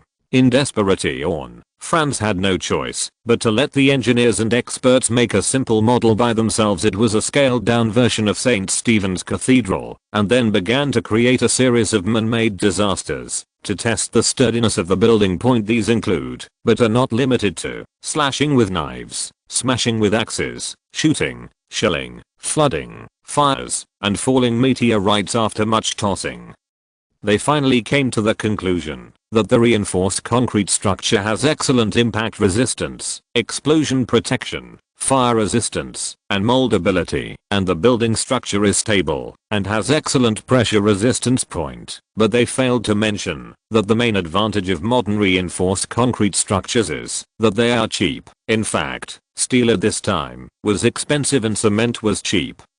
But except for the British, Portland cement was not of much use. Point. That's why the monarchs were shocked by the reinforced concrete buildings. Half of them were because they had never seen such a tall building, and half of them were because they learned through the explanation that the materials used actually included steel and cement. They were impressed by Franz's handiwork. Shock. Point. Franz thought that his experiment was very successful, but the reality was that engineers and materials experts didn't care about the principle at all, as long as they knew that this kind of thing was easy to use. Point. On the contrary, some physicists and chemists began to study the scientific principles behind it, and a few decades later, they accidentally invented a simple expansion bolt. Point. Don't say that other countries have not mastered the technology of reinforced concrete at this time. Even if they have mastered it, the prices of steel bars and Portland cement are beyond their affordability. Point. However, Austria is different. Due to technological advancement, the prices of the two materials have always remained within an acceptable range internally. Point. The reason why Franz built so many reinforced concrete buildings in Tyrol was actually just in case. Point. If things are really out of control, or if an unexpected situation arises, the reinforced concrete jungle can also serve as a last line of defense. Exposing the military facilities in Tyrol was a helpless move. After all, Franz was well aware of the huge waves in 1848. If the monarchs could not be convinced that Franz indeed held the Dinghe needle in his hand, it would be difficult to convince them. Although according to external rumors, the Austrian Empire was in trouble internally and externally, surrounded by powerful enemies externally, and tigers and wolves were causing chaos internally. It looked like the building was about to collapse. However, judging from the Italian battlefield alone, Franz was able to quell the rebellion and eliminate the Italian coalition forces in such a short period of time. The so-called tigers, wolves, and powerful enemies were nothing more than meager. Although the British media was still advocating the Bohemian Revolution at this time, it is said that the so-called Bohemian Revolution was limited to Prague, and the rebellion only lasted 38 hours, not even 2 days. As for the Hungarians, who were having a great time, they seemed to have been quiet for a long time. This is not because the Hungarians have learned well. On the contrary, they have always wanted to make big news. After all, the more they make trouble, the more international support and compromise factions in Austria will become. When the news that Borjani had captured Pressburg returned to Budapest, the whole city, and even the whole of Hungary, was boiling. Kossuth called it the May miracle, and Potofi also created a series of poetry collections specifically for it. The nobles and capitalists are already considering how to carve up Austria. And some Hungarian ultranationalists have begun to spread the theory of racial selection. That is, only those with Hunnic blood are worthy of living. Foreign nationalities without Hunnic blood can only be regarded as second-class citizens, but they must be completely Hungarian and accept the transformation of the Great Hungary. More people actively joined the army in order to participate in the feast of the partition of Austria. Those who signed up could line up from Pest to Buda. Kossuth and Potofi climbed to the high tower of Buda Castle and overlooked the entire city. A steady stream of Hungarian nationalists, volunteers, ethnic minorities supporting the Hungarians, and massive supplies of materials were constantly gathering here. See, the great Hungarian nation has risen again. We are united. And our enemies. Kossuth raised his hand, and countless letters written in German were thrown into the air. They sent us a letter of surrender. Ha, ha, ha, ha. That's how inferior peoples are. No, all Europeans are like that. Look at those Transylvanians, Croats, Serbs. Look at their faces. After hearing that we had captured Pressburg, they rushed to join our cause with various supplies. They even abandoned their ancestors and dreamed of joining the great Hungarian nation. We don't want this garbage. You think so, Mr. Kossuth? The speaker was Tyut Kalay, an extreme Hungarian nationalist. Before the Hungarian Revolution broke out, he sneaked into the student dormitory late at night alone with a machete and stabbed 4 German students to death. He was known as the bravest man in Hungary. He was released after the Hungarian Revolution broke out. Due to his ruthless behavior and no room for mercy, he soon became Kossuth's right-hand man. Kossuth always appreciated him very much, but this time he shook his head. No, Tyut Kale, my brother, our great Hungarian motherland still needs some people to do the dirty work. Do we want our soldiers to dig out manure and dig food in the fields? The noble Hungarians were born to rule, and we should follow our gifts. I believe you are also more suitable as a ruler, rather than a servant. My brother, in the future Hungary, every Hungarian will have his or her proper place. This is our future. This is the goal we strive for. May we all be like dragons. Everyone in Hungary was immersed in the dream of conquering Vienna, but the news they had been waiting for did not come. In fact, Bohjani also wanted to continue to win, but his strength did not allow it. It is true that he received a large number of reinforcement from Hungary, but they were all cavalry and infantry, and lacked siege weapons. Although Bohjani could deceive a fortress outside Pressburg, it was really impossible to deceive the gates of every fortress. Bohjani did launch several strong attacks, but the result was that they were dispersed without even touching the city wall. Chapter 936 Battle of Pressburg. After receiving several batches of domestic reinforcement, Bohjani's troops have reached 73,000. However, the Austrian garrison of Pressburg was supported by the Hainaut division, and its total strength reached a terrifying 120,000 people. Using 70,000 men to attack A fortified city garrisoned by 120,000 men is a fool's errand, no matter how you look at it. But if one of the parties does not know the actual strength of the other party, then this game that is destined to end can continue to be played.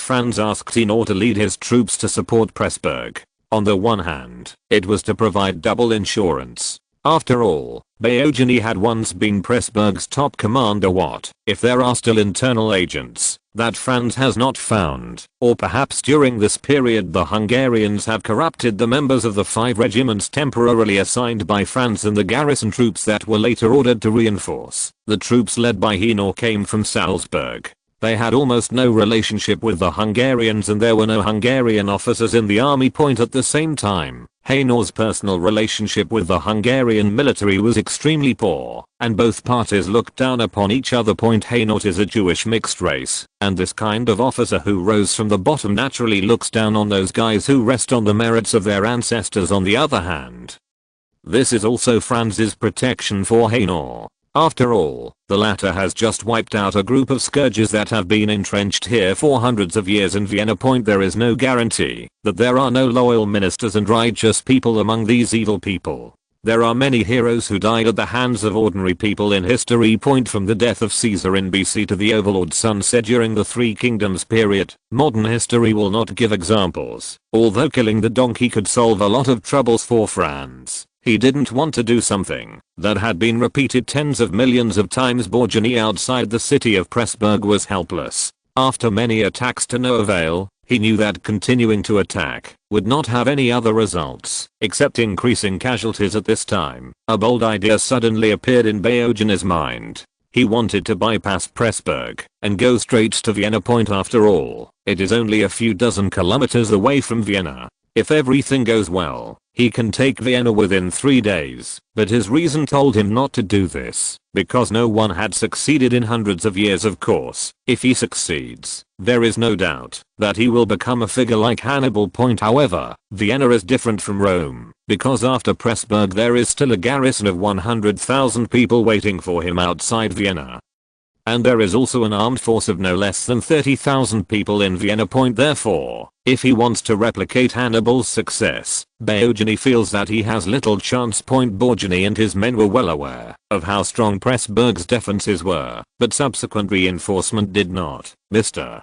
Baogeny, I think we should take more decisive and courageous actions. The Hungarian people are still waiting for our good news. Baogeny is not that kind of simple soldier or nationalist, and his enthusiasm has faded through the previous battles. Now here is a nobleman and politician who has been in the upper class for many years. Then, I can give you this glorious opportunity. Really? Great. We will definitely break down the gate of Pressburg.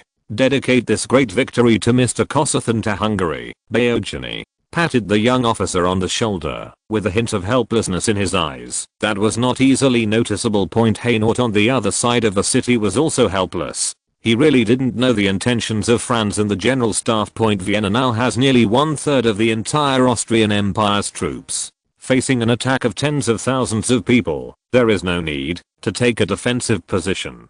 He even thought that he should take advantage of the Hungarians to complete their war preparations and attack Budapest just like in Italy. Like the battlefield in Italy. As for the enemy in front of him, he couldn't be called a threat at all. If he hadn't been ordered to defend the city from above, he would have rushed out and killed all those guys who didn't know the heights of the sky. But Hainaut will not do this. He will only faithfully carry out the orders issued from above. Although there are many bad rumors about Hainaut, saying that he is a maverick, in fact he is purer than most Austrian officers. Hainaut is just a pure soldier, but he has taken on too many unnecessary obligations in this special era and special country. Hainaut looked at the group of enemies in front of the city, who couldn't even move in formation, and was really uninterested. However, he still followed the procedure and waited until the opponent was close before giving the order. Free. Fire. 100 artillery pieces opened fire at the same time, and overwhelming shotguns splashed on the bodies of the Hungarian soldiers. Immediately, some people fell down in pieces at the same time. The Austrian garrison soldiers continued to pour firepower on the Hungarian army from the shooting holes, and those passionate Hungarian young people who set foot on the battlefield for the first time felt what despair was for the first time. The garrison of Pressburg was the first military unit, other than the Navy and the Vienna City Defense Force, to replace explosive shells there. Are shotgun shells at close range, and the new type of blooming bullets at medium and long distances are far more lethal than the solid bullets of the past. This new type of artillery shell is not only astonishing in its own lethality, but the loud noise it makes when it explodes is also shocking. Many Hungarian soldiers were shaken by the close explosion and lost their hearing when they looked around blankly, except for the bloody corpses and the crowds fleeing in panic. Only a few officers were still waving their command swords wildly. Zoltan at this time was one of them. A shell had just hit their platoon, and the unlucky guy who was hit directly was blown to pieces with that unlucky guy as the center of the circle. All the people 3 meters around were lifted into the sky. When he stood up again, he heard no other sound, just a constant buzzing. Zoltan wiped his ears randomly, and his hands were covered with blood. There were corpses and deserters everywhere. Only his platoon leader was still yelling something as he tried to drive the deserters back. However, this was in vain. Finally, when the platoon leader tried to grab a soldier by the collar and pull him back to the battlefield, the soldier stabbed him in the stomach with a bayonet. The platoon leader fell slowly, but the soldier did not give him that chance. Instead, he kicked him away and continued running desperately. Zoltan wanted to say something, but no sound came out. He stopped the soldier who stabbed the platoon leader to death and tried to escape. The latter looked as ferocious as an evil spirit. But that luck didn't last long, as a bullet hit the deserter from behind. The ferocious look on the deserter's face instantly turned into despair, and then he slowly fell down with his eyes filled with tears and the memory of this world. Zoltan looked at everything in front of him blankly. Why is this happening? Shouldn't the Hungarians be invincible? Isn't the Austrian Empire decadent, weak, and ready to collapse at a single blow? The rumble of artillery sounded, and another round of barrages came over, and he slowly closed his eyes. In this battle, Hungary's newly formed Second Army lost 13,000 men and wiped out 80,000 enemies, but failed to break Pressburg Bayogeny. Latest battle report on May 23, 1848. If you're listening to this novel on a channel other than Fanfic World, it means they downloaded and uploaded it without effort. We cordially invite you to visit our channel, Mundo Fanfic Novelos. There you'll find the original version of this story, and you can explore many other novels of various genres. We're waiting for you to immerse yourself in a world of incredible novels. Chapter 937, Bad Neighbors. Franz read the battle report sent back from Pressburg and threw the British propaganda literature into the trash can. The Anglo-Saxon propaganda offensive was indeed powerful. In just a few days, all kinds of leaflets and pamphlets had reached the Franco-Austrian border. This is obviously not because the British have too strong transportation capabilities, but because there is an insider on the European continent. At the same time, in a printing factory outside Paris, a fat middle-aged man had his hands tied behind his back behind a chair. All 10 of his fingers and toes had been cut off, and the blood at the wounds had begun to solidify into a dark red blood clot. Several people were talking in Russian. They had found the boss behind the scenes, and the next target was the boss from England. These Russians have been in France for 5 years. Their initial mission was to assassinate Queen Victoria of England. However, because the mission failed and they were unwilling to be silenced, they chose to kill the liquidator of Section 3. After that, these people were scattered all over Paris until a certain big shot found them, and these people were reorganized and returned to their old business. Franz found these Russians not because they were good, but because they were relatively easy to deal with and easy to lose.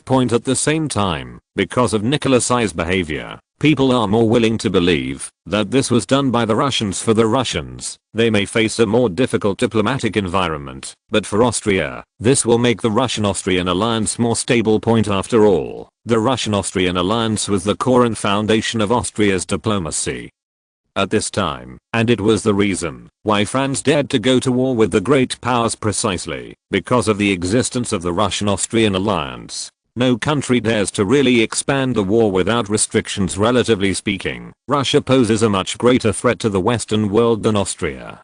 Regardless of the current situation, traditional ideas are not easy to change. All this may sound unbelievable, but it is the reality. That night, fires broke out in many apartments and printing shops in Paris. However, this did not attract the attention of the Paris police. After all, there seemed to be no connection between these people. Moreover, it is normal for the weather to catch fire in May, and it is normal to catch fire more than 10 times a night. In fact, the Paris police had many more important things to deal with, such as popular rebellions, worker strikes, farmers' tax resistance, and those lingering ghosts, not to mention the fire that killed some foreigners and small shop owners. It would not be surprising if all the members of the Nationalist Party were shot dead in the street tomorrow. In fact, if the French police were not in a state of near collapse at this time, the Paris police would have easily discovered that similar incidents had occurred in many places throughout France. If there was Interpol, they would find that this scene is also happening in Germany and Italy. As a later generation, he is well aware of the power of intelligence warfare and public opinion warfare, so he will no longer let the British easily stab him in the back. In this era, it is not difficult to establish intelligence organizations in other countries, but it will take 3 to 5 years to form a unified structure. Innsbruck, Tyrol. Back to the Hungarian issue, Archduke Karol actually didn't understand Franz's strategy very much. In his opinion, this was the best time to deal with the Hungarians after the issues in Italy and Bohemia were resolved and the rebellion in Vienna was suppressed. It was time for Franz to be crowned directly in Vienna and then declare war on the Hungarian rebels. Archduke Karol did not shy away from the topic that Franz would become the new king, or that he was a staunch supporter of Franz as emperor. Ferdinand I was a disservice to both the country and the Habsburg family. Now everyone in the Austrian Empire is looking forward to the new emperor's accession to the throne to change the current situation, and Hungary is an extremely suitable Whetstone point. Although Hungary appeared to be very powerful on the surface, in fact its regular army was only a quarter of the Austrian Empire's. There is a huge gap of more than 30 times between the two economies. And there are also a large number of opposition and careerists in Hungary. Once Austria attacks Hungary, these people will become active, and the Hungarians will face internal and external difficulties. In addition, the Hungarian Great Plains are undefeated, and its major cities are all built along the river. Austria can continuously transport supplies through the Danube River, which will greatly reduce war risks and logistical pressure. According to intelligence from the Austrian Empire, the Hungarians were recruiting new troops, who would need 3 to 6 months of training to become qualified soldiers. Intelligence also showed that the Hungarians lacked weapons, and the production of guns, artillery, ammunition, and even sabers was seriously insufficient. There is no doubt that this was Hungary's weakest period. Franz, what are you still hesitating about? There is no war without bloodshed.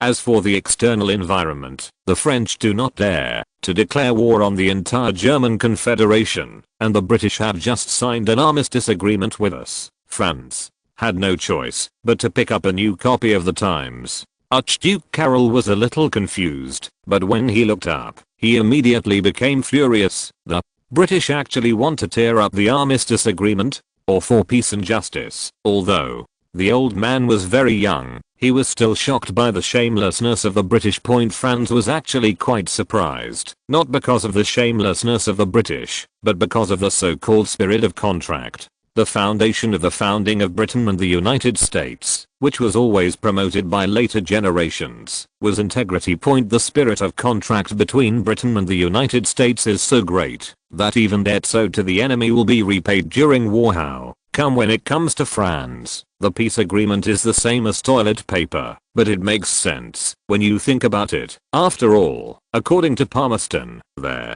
are no eternal friends and no eternal enemies, only eternal interests. The British asked the Habsburg family to give up the title of German Emperor, which was equivalent to asking the Austrian Empire to give up the Greater Germany plan. Franz may not accept the crown throne and the ditch, but Austria and the Habsburg family must not be forced to give up the Greater Germany plan. Grandpa Karol, the new sacrifice alliance has been born with the help of the British. Not only the French, but the Ottomans have also begun to take action. Ottomans? Why do they think they can still conquer the West? Upon Hearing the news, Archduke Karol seemed to have heard some big joke point at this time. The Ottoman Empire was the sick man of Western Asia. Even though the country was weak, it was still full of traitors. Austria was fully aware of the deployment and mobilization of Ottoman troops. Even this sacrifice alliance was derived from the strength of the troops. Grandpa Karl, our evil neighbor, still hasn't corrected his position.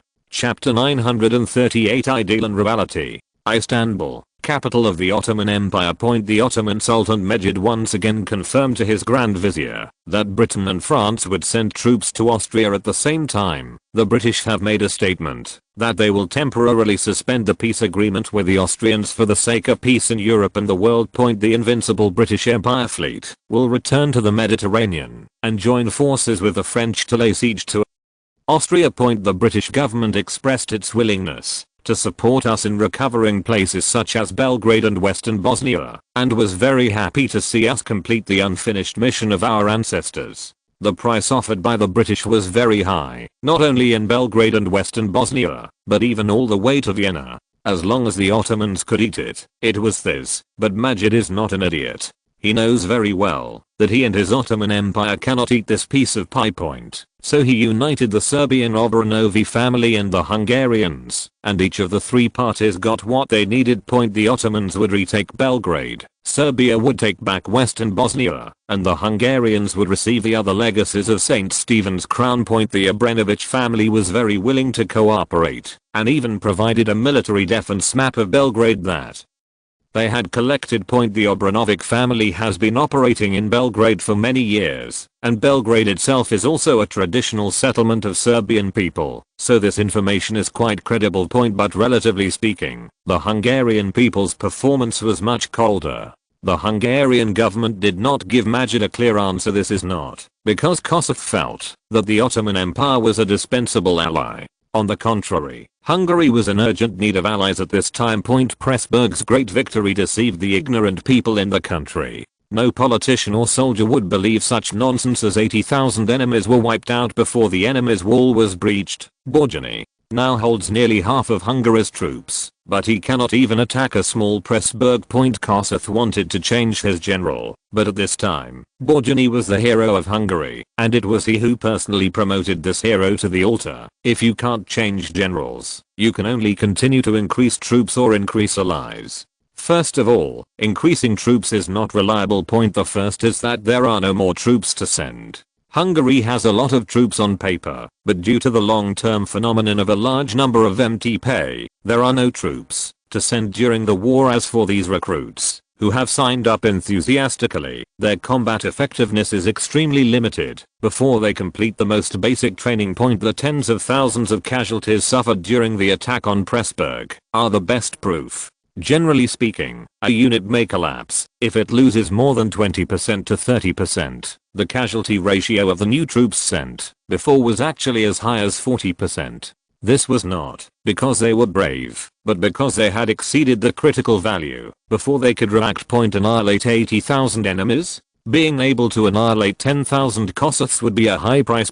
However, the reality is that the defenders in Pressburg suffered less than 200 casualties in total. The time, place, and people were all on Austria's side, and it was difficult to defend the city without a big victory. Kossuth knew very well that it would be better not to fight than to continue sending new soldiers to their deaths. Secondly, we cannot afford to send troops. Hungary's financial situation is very poor, especially after the establishment of the new Hungarian government. Its fiscal revenue fell to a historical low. Theoretically speaking, according to the 12-point program proposed by the Hungarians, fiscal revenue at this time should increase. After all, the Hungarian parliament had complete control over taxation at this time and could independently formulate taxes and adjust tax rates according to its own situation. Everyone had to pay taxes, including the estates of Austrian nobles and royal territories. However, the reality is that after the Hungarian parliament broke away from the Austrian system, those areas that were originally part of the crown territory of St. Stephen began to refuse to pay taxes to the Hungarian government.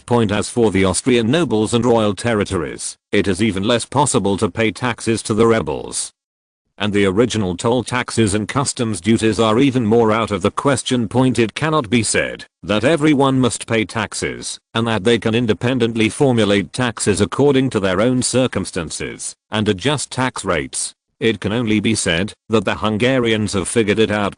Didn't you say how much you paid in taxes? Everyone can pay taxes individually according to their own circumstances, which gives everyone considerable room for maneuver. Big businessmen and factory owners are the future of the country. How can we develop with more taxes? So let's take a symbolic 1% banker. Those are the best people in Hungary and they are the foundation of the economy. It is the country's confidence. Must be vigorously supported. A big noble? We cannot destroy unity. The army is still in the hands of others. Besides, which of the congressmen here does not have a supporter behind him? Citizens. The general public are staunch supporters of the new Kingdom of Hungary, and they are also serious supporters of Mr. Kossuth. Single-clothed aristocrat. They are so poor that they only have one piece of clothing left. What do they use to pay taxes? So all the burdens would fall on the serfs again. But Pitofi knew the current situation in Hungary very well, and he sympathized with the farmers. So he formulated a land reform plan early on. Kossuth also understood what Pitofi meant, to enlist more people to fight Austria together, so as to improve Hungary's chances of winning. Therefore, Kossuth once carried out serfdom reform under great pressure. But it was not enough to liberate the serfs. Not only were the small landowners dissatisfied, but even the serfs would rebel, because they lost their source of livelihood. At this time, Hungary's industry was still too backward, and could not support these millions of serfs. The serfs were displaced after being liberated, and they became the most unstable factor in Hungary. In just a few months, the emancipated serfs revolted more than all the other foreign peoples and St. Stephen's Crown combined. In order to appease the serfs, land reform could only be implemented. Now the serfs were satisfied, but the landowners and nobles were dissatisfied.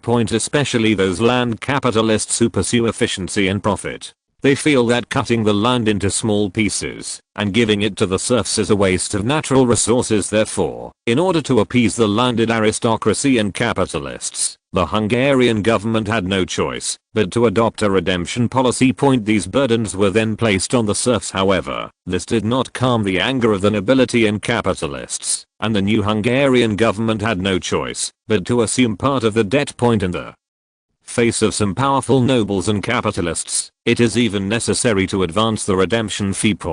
When the government has no money, it naturally has no choice but to borrow high interest loans from bankers. Even so, not many bankers are willing to lend money to the new Hungarian government. In addition, operations such as turning the country into a home are common. With all this, it is surprising that the financial revenue of the new Kingdom of Hungary can be high. At this time, the army of the Kingdom of Hungary is completely borrowing money to pay military salaries. If it continues to increase troops for such a large-scale war, the salaries of government officials will be a problem. So Kossuth desperately needed allies, especially after the Italians and Czechs were eliminated. He felt tremendous pressure. Kossuth believes that Hungary will be next, so he must now unite all the forces that can be united as much as possible.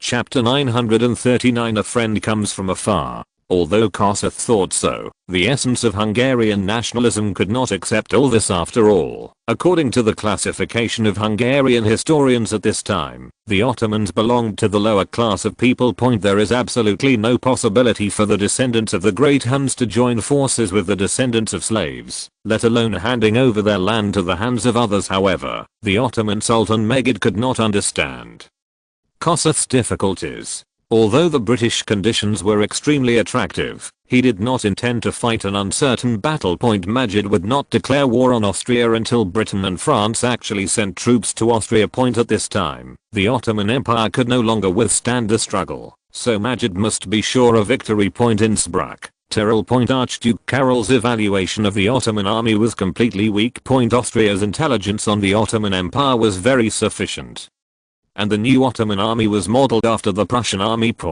But the government's funding is insufficient, and neither training nor weapons can keep up. coupled with some traditional shackles. The intensity of reform is very limited. The overall size of the army was close to 400,000, but in fact the Ottoman Sultan could mobilize no more than 150,000 troops. The Ottoman Empire itself was in constant turmoil, with Russia in the north, Egypt in the south, Persia in the east, and the Kingdom of Saudi Arabia in the southeast also rising. Coupled with the economic situation of the Ottoman Empire, they can only raise 150,000 troops at full cost. But even with these 150,000 troops, it was still not enough for the Austrian Empire. Just a city like Belgrade, which had been managed by the Austrian military for many years, would have required the Ottoman Empire to devote all its efforts to conquering it.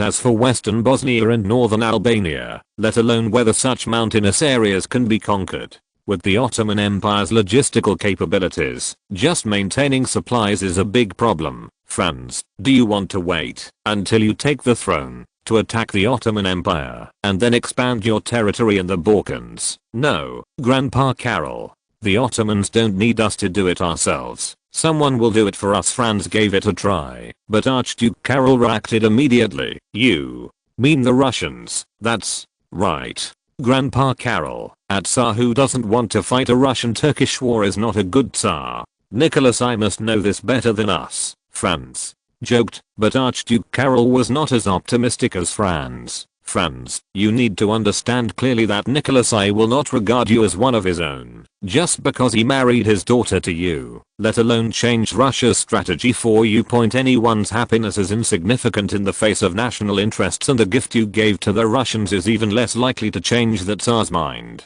Archduke Karol's tone was particularly sad. After all, Franz's grandfather had done this before. Grandpa Karl, I can't comment on the rights and wrongs of our ancestors. I also know that personal interests are not worth mentioning in the face of national interests, but I believe that, at least at this time, our interests are aligned with those of the Russians. Franz paused and continued, as for the railway to the Black Sea, it was not just to please the Tsar, it was the key to the future. Archduke Karol was used to Franz's betrayal. He just wondered whether he could see that day. Then, you want to interfere with Belgium's independence? It's not us, it's the French who are interfering with Belgium's independence. And we are just entrusted by the German Confederation to uphold justice. Archduke Karol was a little helpless. Why are you using British rhetoric, Grandpa Karol? The Empire's propaganda machine is still too backward. Love and freedom, peace and justice, progress and democracy, all of these can be used as excuses for war. The enemy is cunning. We can only be more cunning than the enemy. At least that's how it will be until a new order is established. It's easy for Franz to say this, but it's another thing to do it. Archduke Karol reminded. Don't worry, Grandpa Karl. I have already hired a helper. Franz glanced out the window, and Archduke Karol followed Franz's gaze. Louis Philip, yes, you want the French to deal with the French, Grandpa Karol, to be precise? Asked the former King of France, Duke of Germany, Louis Philip, to testify for us. Interesting statement. A quarter of an hour later, Innsbruck Palace. Oh, my dear brother. After some traditional European court etiquette, Karol, how many years have we not seen each other? Louis Philip spoke first, with a very low posture.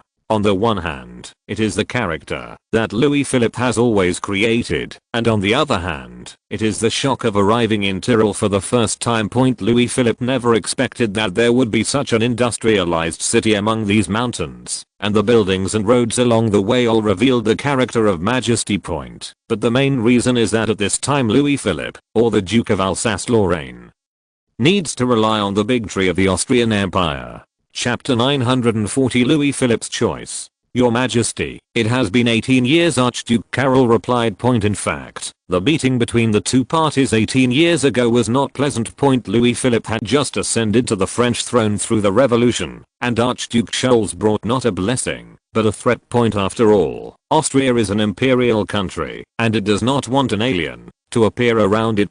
However, due to the limited national strength of the Austrian Empire, At the time, and the fact that the great powers had their own agendas, those threats became a joke. Point today, 18 years later, they are already on the same side, and they laugh off the past. Please, don't call me your majesty anymore. I'm no longer the king of France. I'm the Count of Paris, but they kicked him out. Point I'm now only the Duke of Alsace-Lorraine. Point I can keep the rights I hold now, thanks to Archduke Franz. Louis Philip specially arranged his words, but there was really nothing suitable, so he seemed a little embarrassed. Point however, he was still very grateful to Franz. After all, escaping to Alsace-Lorraine did save part of the power in his hands, and avoided the same fate as Louis XVI. Point. Since Louis Philip did not flee to England as he had in history, and the French provisional government was in a state of confusion, they very much hoped to step on the former French king again.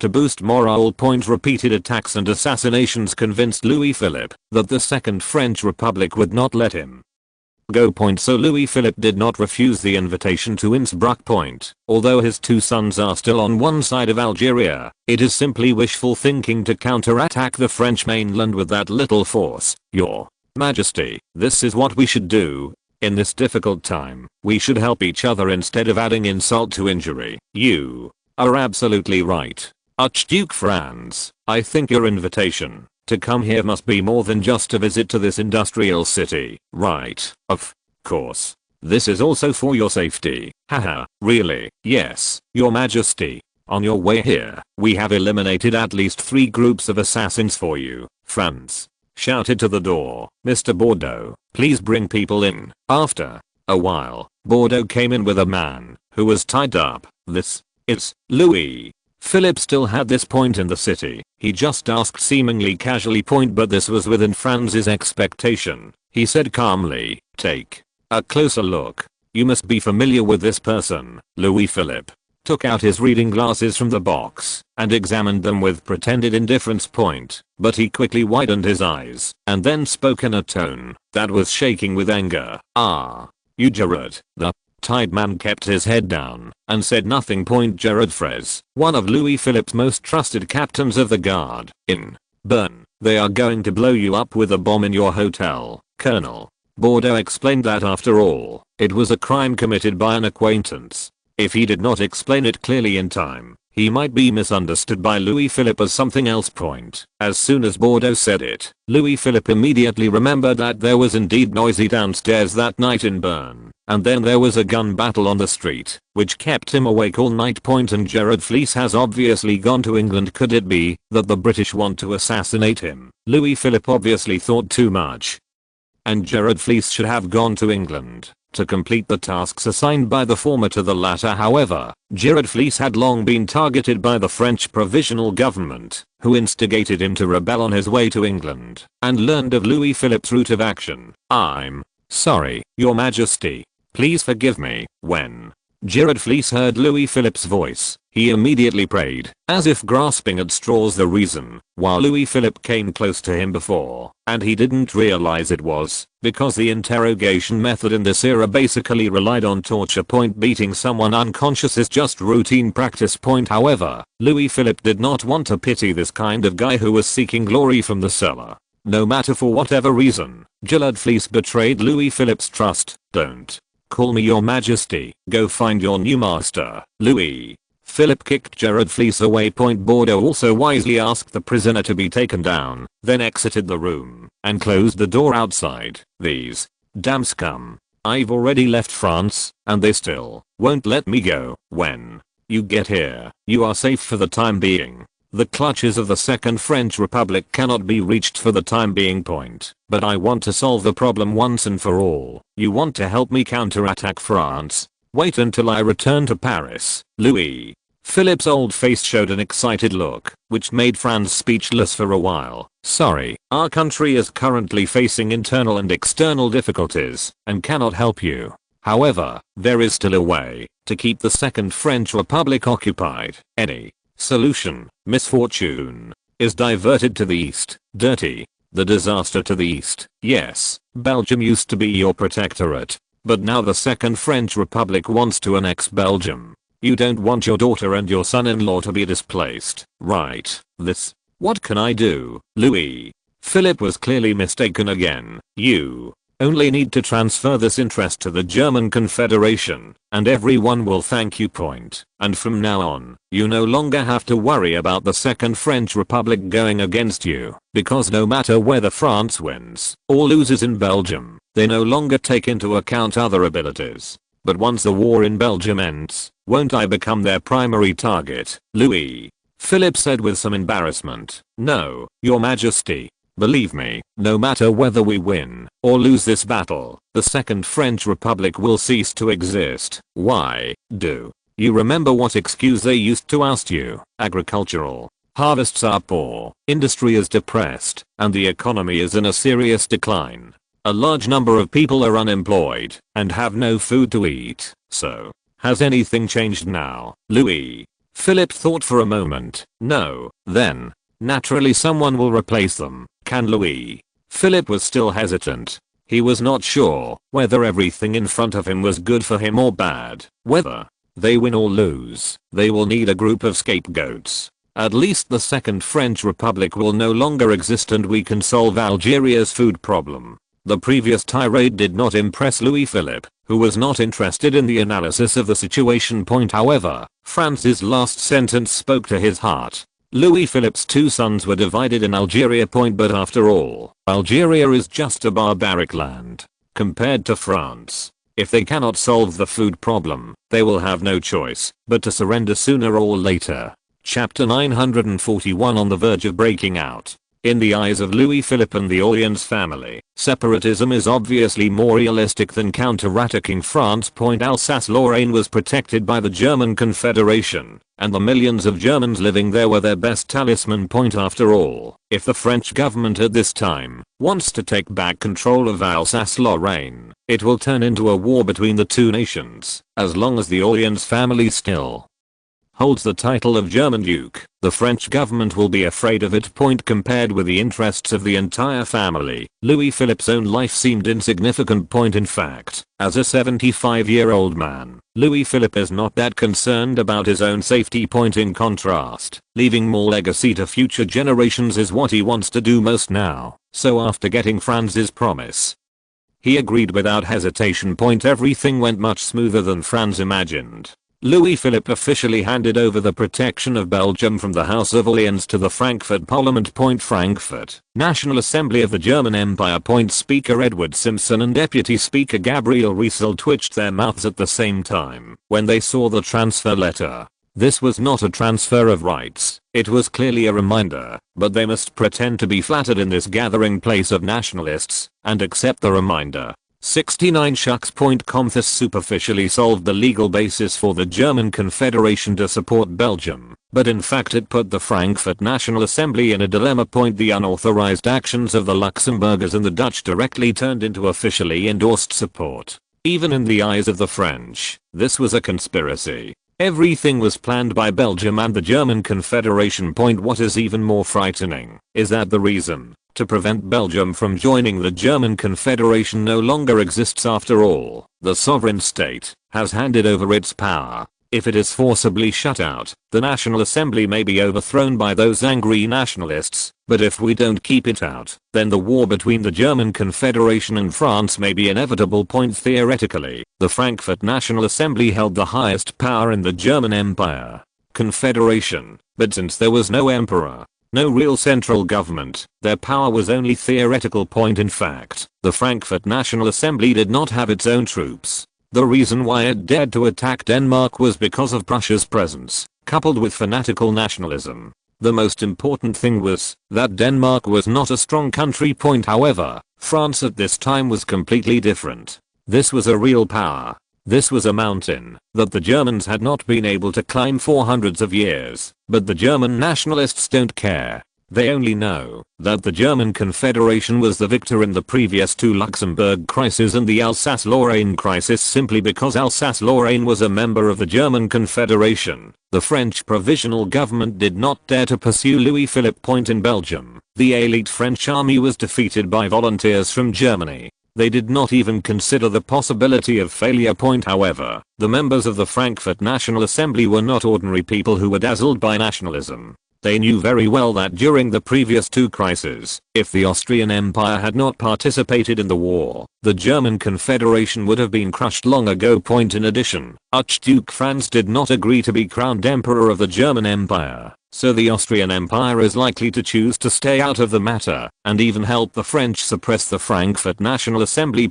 After all, the Frankfurt National Assembly at this time was actually a product of the revolution in a sense, and it planned to kill the German princes under these circumstances. It is not impossible that the Austrian Imperial government and the French Second Republic would join forces to strangle the German Revolution. Especially at this time, not many princes recognized this so-called German Empire, and many people even suffered from it. In addition, the Jewish ancestry of the chairman and deputy speakers of the National Assembly, as well as nearly half of the members, was also exposed. This left the Frankfurt Assembly with much less legitimacy, and if they had rejected Louis Philippe, they would have been immediately overwhelmed by a wave of nationalist fury. If the German Confederation were defeated in a war with the French, they would also be shattered. There is only one way for them to survive, and that is to win the war against France by any means, and use victory to maintain everything in front of them. The National Assembly in Frankfurt offered Franz more favorable conditions, such as the emperor being able to retain part of his power and being able to represent the country on certain occasions, hoping to bring Austria into the fold. On the other hand, they vigorously advocated war against France, and at the same time, mobilized all the troops and materials they could use to invest in the Belgian battlefield. In fact, the representatives of the Frankfurt National Assembly have never been able to figure out one thing, that is, they can coerce Bavaria and Prussia. But why can't they coerce Austria? In fact, Franz has never stopped suppressing German nationalism in Austria over the years. Franz is very aware of its side effects, so he has been avoiding making it bigger and trying to guide it in a gentler direction. However, due to historical trends and some unintentional events, Austrian nationalism still exceeded Franz's imagination. But generally speaking, the number of Germans in the Austrian Empire is seriously insufficient, and it is still difficult to coerce a country with 25% of the population, 19% during the same period in history. At this time, the huge population became Austria's talisman. On the other side, France, Paris, the nationalist and reformist factions temporarily stopped quarreling, and both sides fully recognized the proposal to form an alliance with Britain and the Ottomans against Austria. However, there were huge differences between the two sides on the mode of confrontation. Lamartine, the chairman of the National News Party, firmly opposed all-out war. He felt that sending a fleet to cooperate with the British to block the Austrian coastline, to exert pressure was enough. But the coastline of the Austrian Empire. Anyone who has seen the map knows that the narrow coastline may not be able to accommodate more ships. The reformists wanted a comprehensive victory and were preparing to attack Austria simultaneously from 4 directions: Belgium, Switzerland, the Kingdom of Sardinia, and the sea. The reason for the reformist faction is simple: to clear the way for the future of France, and at the same time, let the wavering outsiders around them figure out who is the boss. Lamartine has historically been a staunch supporter of peaceful diplomacy. Historically, he served as Minister of Foreign Affairs and de facto head of government in the Second Republic. His peaceful foreign policy historically won a relaxed political environment for the Second French Republic. Lamartine's declaration to Europe is a model of peaceful diplomacy, and its contents such as seeking common ground while reserving differences, peaceful coexistence, equality and reciprocity, and non-interference in each other's internal affairs have far-reaching influence. But not everyone was opposed to the war. In fact, due to the pedestal and Louis Philippe's constant compromises with the British, coupled with the influence of nationalism, quite a few French people hated peace. Chapter 942. Of course, so as the leader of the National Party, the theoretical leader of the Second French Republic, a romantic poet, and a great idealist, can Lamartine stop this violent era? The answer is impossible. At the moment when Lamartine's power was greatest at the beginning of the Second French Republic, he did not choose to stop it, but chose to compromise. Although the Second French Republic itself was the product of compromise between all parties, Lamatine's compromise undoubtedly fueled the arrogance of the radicals. The result was a series of diplomatic missteps, and constant wars exhausted the national destiny of the Second French Republic. If the French provisional government had not been involved in the dispute between Austria and the Papal States, they would not have been slapped in the face at the speed of light, let alone the British without the unbridled interference of the British. It would not be as difficult as it is now for France's colonies to accept the work. During the Orleans dynasty, France was the second largest colonial empire in the world. During the Second Republic, rebellions occurred in Algeria, Texas, New France, and Central America, and they lost almost all their colonies. If not for these rebellions, the Second French Republic could have chosen a more prudent approach to restoring its economy and national confidence. But now they have no choice. France must achieve a comprehensive victory. The British must be shown our value as allies. Dan Giller, the new leader of the Reform newspaper, was speaking at this time, and was making an impassioned speech. Louis Blanc and Ledru-Lorraine, who originally represented the petty bourgeoisie, had been marginalized, but the pro-British political line was still retained. The British are indeed the allies we need most, but the cost of a full-scale war is too high. We must consider the attitudes of the Kingdom of Sardinia, Belgium, and the German princes, and we must not let them fall to the side of the Austrian Empire. The Belgians have made their choice. The Germans and Austrians simply wear the same pants. Do you still expect their own people to beat their own people? D'Angelo's words made Lamartine speechless for a moment, but he still defended himself. But now France can no longer withstand the struggle. Our opponent is probably not just Austria, but the entire German Confederation, or the German Empire. Then dissolve them again. Ha ha ha ha. Mr. Giller said it well. Dan Giller's words immediately aroused applause from the whole hall, and for a while, the entire Parliament hall was filled with applause, whistles, and laughter. Only the weak like to gather in groups. The great France disdains to associate with those herds of cattle and horses. Now that the British are on our side, there is no country left in the world anyone can stop us. No. Long live France. Long live France. War, war, war. Gradually, there was only one sound in the entire Parliament hall, and that was war. Lamartine failed again, and once again he chose to compromise. The pace of war is almost unstoppable, but even at this time there are people who want to stand up and stop the war. This person was none other than Nicholas I. In fact, it was not that the Tsar did not want to fight, but that he was not ready yet. The ambassador to France at this time was a young prince, Andrei Uvarov, who was appreciated by the Tsar at a young age. Not only because of his talent, but also because of his extraordinary courage. The original Russian ambassador to France fled Paris during the February Revolution. After that, Russia and France continued to be at odds with each other, so no one wanted to be the ambassador to France. So Andrei Uvarov took the initiative to become the most dangerous ambassador. Andrei Uvarov understood what the Tsar meant, which was to try his best to prevent the war. If the war could not be prevented, then try to create favorable conditions for Russia. These are very simple to say, but not so easy to do. The first thing Andrei Uvarov did was to find Lamartine, because the former discovered through observation that the latter was the only sane person in the entire French government at this time. Lamartine's attitude towards the Russians was very complicated.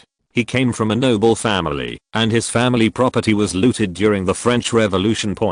But his brother joined Napoleon's army, and eventually died in Russia. Lamartine himself joined the Royal Guard after the Bourbon Restoration, and went into exile in Switzerland during Napoleon's 100 Days reign. The Russians on the other hand defeated Napoleon, but captured Paris. But this did not trouble Andrei Uvarov. After all, the other party was a romantic poet, and it was easy to fall in love with him. Andrei Uvarov randomly copied 2 poems from the Siberian poet, and got the opportunity to meet Lamartine. Siberian poets refers to Russian exiled liberals. Andrei Uvarov took the opportunity to elaborate on the current situation in the world to Lamartine. If France forms an alliance with Britain to attack Austria, then Russia will most likely fulfill its obligations as an ally, and by then a war affecting the entire Europe will be inevitable. Andrei Uvarov succeeded in convincing Mladen, but the latter failed. So the former started Plan B. Andrei Uvarov looked at everything in front of him in the Parliament Hall of the Second French Republic, and he let out a cold snort of disdain. "Gentlemen, please be quiet. Please be quiet." No one paid attention, and the French in the entire Parliament Hall were in extreme excitement.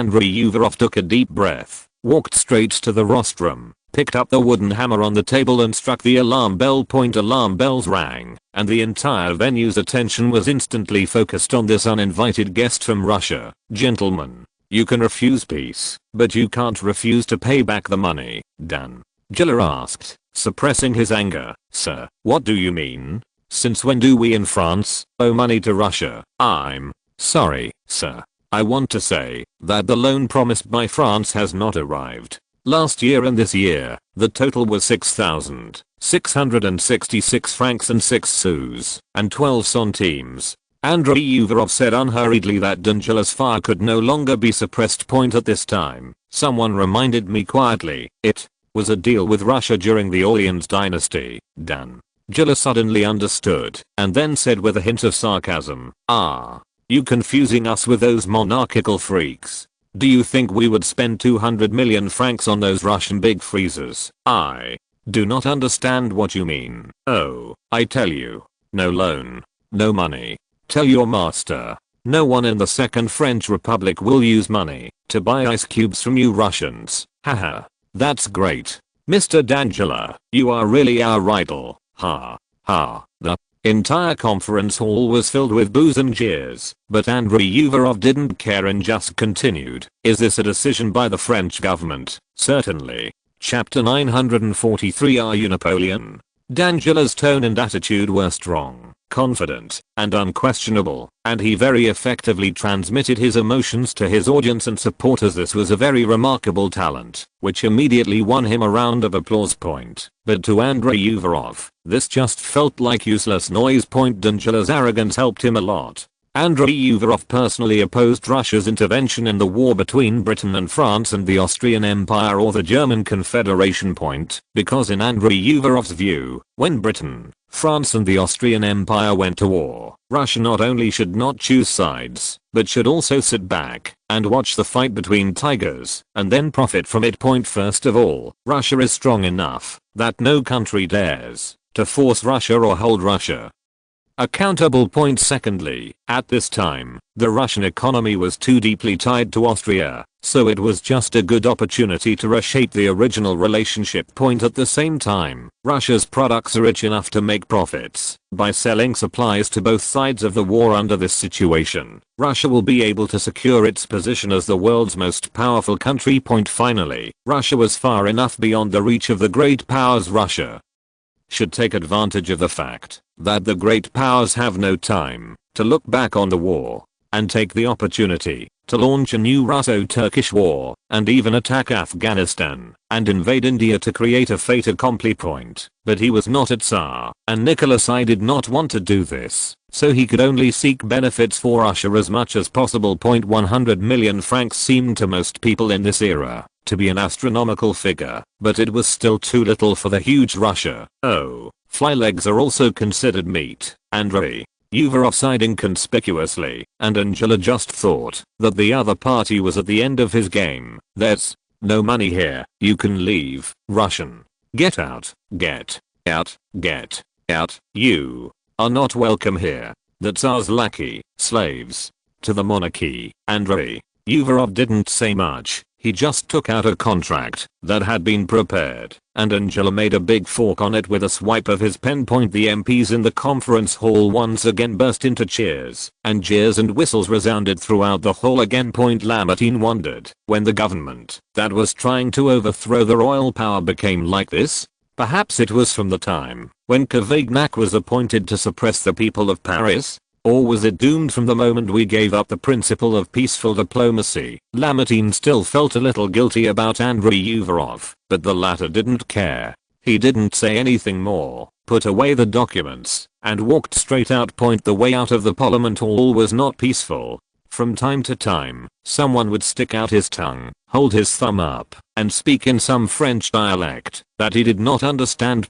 However, Andrei Uvarov was worthy of being the favorite of Tsar Nicholas I. His courage was extraordinary, and he was not affected at all along the way. The news quickly spread back to Russia, and Tsar Nicholas I couldn't help but exclaimed, "Is there such a good thing?" The Russian government then took back control of Alaska. Nicholas I felt very profitable when he procured 100 million francs from the French, and Angela also felt very profitable when he successfully avoided the debts of the Kingdom of Orleans. Only those French businessmen who had just established a foothold in Alaska felt that they were at a disadvantage, and all their local investments were in vain. The Russian government has no intention of compensating them. They can only bribe Russian officials to become Russian citizens, or transfer properties to Austrian companies at low prices. Franz has actually been sending people to keep an eye on these French people. He is really afraid that these guys will find gold or other valuable things in Alaska. In fact, after France obtained the right to operate Alaska, it did send many expeditions deep into the interior to search for resources. Fortunately, the technical level at the time was limited, and these expeditions failed to discover anything of value. On the other hand, some intelligence shows that the local indigenous people do not welcome outsiders. This was mainly caused by the Russians' poor management of the colonies. Russian caravans purchased furs from the indigenous people at low prices, and also spread Orthodox Christianity to them. The use of physical means to eliminate resistors was a common method used by the Russians when they conquered Siberia. As long as the Russians are given another 100 years, Alaska will be completely Slavic. If any important resources are found on it, the assimilation speed will be greatly increased. Theoretically speaking, the Russians were completely copying their own successful experience at this time, but they ignored one issue. That is, times have changed. The pace of the 19th century was much faster than the era of the Yermak expedition in the 16th century. At this time, Russia and France still didn't know what kind of golden mountain they had missed. Franz's Alaska company's main business was also furs and fisheries. He did not explore the interior with much fanfare, nor did he prevent the Russians from doing so. However, the expeditions from the United Kingdom and the United States will definitely disappear without a trace. At this time, Austria does not have the ability to develop Alaska, but Franz must not allow this resource treasure trove to fall into the hands of the Anglo-Saxons. This episode will not affect the trend of the war. In the eyes of the senior leaders of the Second French Republic, it is imperative to unite Britain and the Ottomans, to force Austria to give up the title of German Emperor. After Raudin had fled to England, La Massilia was left alone, and Minister Bellevue finally took control of the French army. It's just that General Bellevue is actually a civilian general, and he is really not good at coordinating such a large battle situation. General Bellevue, who was very self-aware, did a very self-aware thing. He went to the prestigious St. C Military Academy. The predecessor of St. C Military Academy was the Imperial Military Academy of Fontainebleau, founded by Napoleon. The United States Military Academy at West Point drew heavily on the experience of St. C Military Academy when it was restructured in 1812. Although the establishment of West Point Military Academy can be traced back to 1802, there were only 10 people in the so-called West Point Military Academy at that time. Whether it can be called a military academy is still a question. Back to General Bellevue. His purpose in going to St. C Military Academy was for no other reason than to learn how to defeat the Austrian Empire and the German Confederation. Military experts at the St. C Military Academy gave many suggestions, but most of them did not recommend a direct attack on the Austrian Empire itself. The reason is very simple. There are too many dangers and obstacles in the mountains. A forced attack requires several times or even dozens of times the strength of the opponent to win. Moreover, even with several times the strength, it is difficult to deploy and cannot give full play to its due advantages. Bellevue obviously could not accept these rhetoric. He was furious at the so-called military experts because someone had once attacked the Austrian Empire from the direction of Italy and achieved great success. Napoleon fought from the direction of Italy all the way to Vienna. How can you say that the direction of Italy is not feasible? Bellevue shouted angrily, but the experts present really did not take this nominal minister of war seriously. "Ah, you Napoleon, If you're listening to this novel on a channel other than Fanfic World, it means they downloaded and uploaded it without effort. We cordially invite you to visit our channel, Mundo Fanfic Novelos. There you'll find the original version of this story and you can explore many other novels of various genres. We're waiting for you to immerse yourself in a world of incredible novels. Chapter 944. Five forces come out together. Bellevue left the group of old academics at the St. C Military Academy speechless for a moment, but he was a political worker after all, so this little problem didn't bother him. I don't want to be the next Napoleon. I want to be the first Bellevue. I want to do what Napoleon can do. I want to do what Napoleon can't do, due to Bellevue's status. The experts from the St. C Military Academy found it difficult to refute him, but they still reminded him, the border fortress built by the Kingdom of Sardinia for generations is not so easy to break through. We suggest that your army should first pass through Belgium and then Prussia, and then attack from north to south, so as to minimize resistance. Or you can attack the enemy and save them, another expert suggested, seeing Bellevue's lack of interest in step-by-step tactics. If you attack the enemy, you must save it. Bellevue immediately became interested. He was tired of hearing about the tactic of attacking Belgium first, then Prussia, and then attacking Austria from north to south. Moreover, there is a huge hidden danger in this tactic. That is, the situation in France may not last long. In fact, because the economic crisis and food crisis plaguing France have not improved in any way, the protests of the Paris people have never stopped. After Cavaignac took office as commander of the Paris garrison,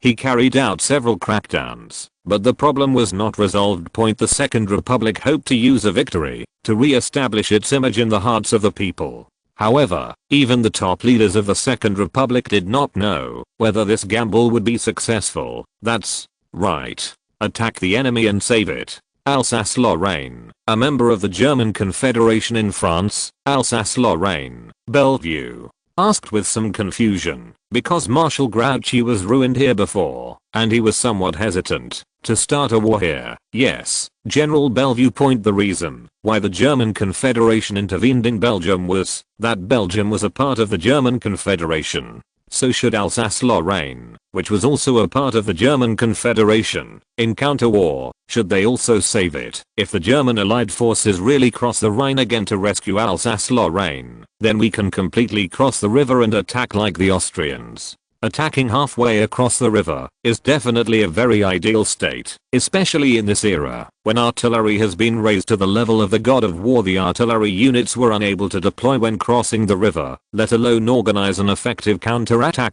This is also the worst situation for infantry and cavalry. The infantry loses the protection of the formation, while the cavalry loses mobility. But generally speaking, commanders will try their best to avoid this situation from happening, but there are exceptions to everything, such as receiving a death order. It is not difficult to create such a premise, for example, by allowing soldiers to run wild in the land of Alsace-Lorraine. The so-called German nationalists in the Frankfurt Parliament must come to the rescue, otherwise their ideas and theories will all turn into a joke. This is definitely a very vicious plan, and it is indeed necessary to attack the enemy.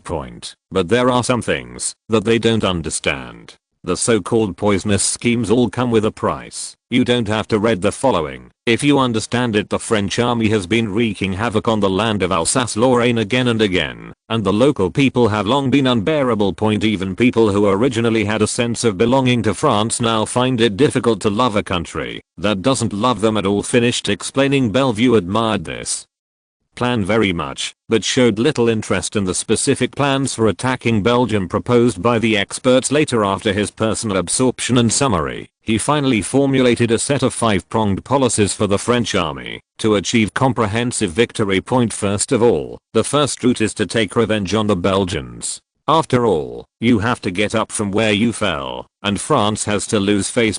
This was mainly to satisfy the sentiments of the people and the vanity of the men in parliament.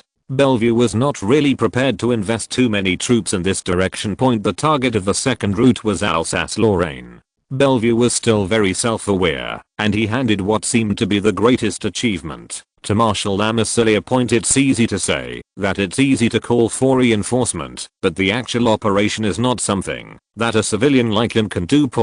And according to the estimates of the experts at the St. C Military Academy, they will directly face the main force of the German Confederacy on the Rhine battlefield. Alsace-Lorraine. It is true that Bellevue wanted to achieve unparalleled achievements, but he also did not want to take the blame. The Rhine battlefield was obviously not suitable for him. The third route is the Roches Pass, and this force will invade Switzerland. Their only purpose is to grab territory. From the perspective of the Second French Republic, the Swiss region should be French land. The previous surrender of most of the land to the German Confederation was a reflection of the Orleans dynasty's incompetence. The so-called Swiss mountain people are all soldiers and are brave and good at fighting. In the eyes of the French, it is not worth mentioning. After all, this is not the first time that they have speeded through the Swiss dungeon. At this time, Switzerland had been cut into countless small pieces by the German Confederation, so it was even less worth mentioning in the eyes of the French. Bellevue even felt that, even if he won a big victory in the Swiss mountains, he would only be given a consolation award for his hard work. So Bellevue chose the fourth route, which was to attack the rich northern Italian plains from the direction of the Kingdom of Sardinia. This is the path Napoleon once walked, which has special significance for the French army, especially those so-called Napoleonists. Of course, it can also directly hit the softest belly of the Austrian Empire. The wealthy northern Italy region is its most important source of finance and taxation. As a French soldier, Bellevue could not have known about Napoleon's deeds. He looted the wealthy northern Italy to boost morale, and built an army that was completely loyal to him and extremely powerful. He also confiscated and auctioned noble land to win over civilians and capitalists, businessmen. As for the so-called Kingdom of Sardinia and the old Marshal Radetzky, Bellevue did not take it seriously. The Kingdom of Sardinia claimed to have 100,000 troops before going to war with the Austrian Empire, but they were beaten to the capital within a week. Marshal Radetzky was completely beyond Bellevue's radar. Previously, two French veterans, Grouchy and Audinet, suffered disastrous defeats, which made him feel that the era of Napoleon had passed. Those antiques from the old era were completely unworthy of this great new era. Bellevue specially found a group of young people from the St. C Military Academy who agreed with his ideas. He wanted to send Radetzky, a remnant of the old era, to the last journey, stepping on his corpse towards a new era. The fifth route was to send France's Great Eastern Fleet to cooperate with the British to blockade the Adriatic Sea. The naval approach was strongly discouraged, because at this time the fleet needed repairs. Many ships were already reaching critical condition, and operating with the British would expose the reality of the weakness of the French Navy. However, there is another theory in the rumors, that is, the sailors of the Great Eastern Fleet were afraid of the Austrian Navy. Chapter 945 Propaganda. The French's five-pronged strategic deployment soon appeared on the desk in the underground command room of the Weissenstein Castle. Are the French crazy? Albrecht asked, somewhat shocked. This is a very reckless war strategy, but it is also very bold, isn't it? Carroll openly said that he felt that his eldest son thought too much and sometimes seemed not pure enough. Yes, father, Albrecht, we are soldiers. All I need to know is the enemy's strength, deployment, and strategy, and then make the most reasonable decision. Albrecht was 31 years old and had led an army many times, even commanding large-scale battles involving tens of thousands of people. At this time, he was somewhat reluctant to face his father's preaching.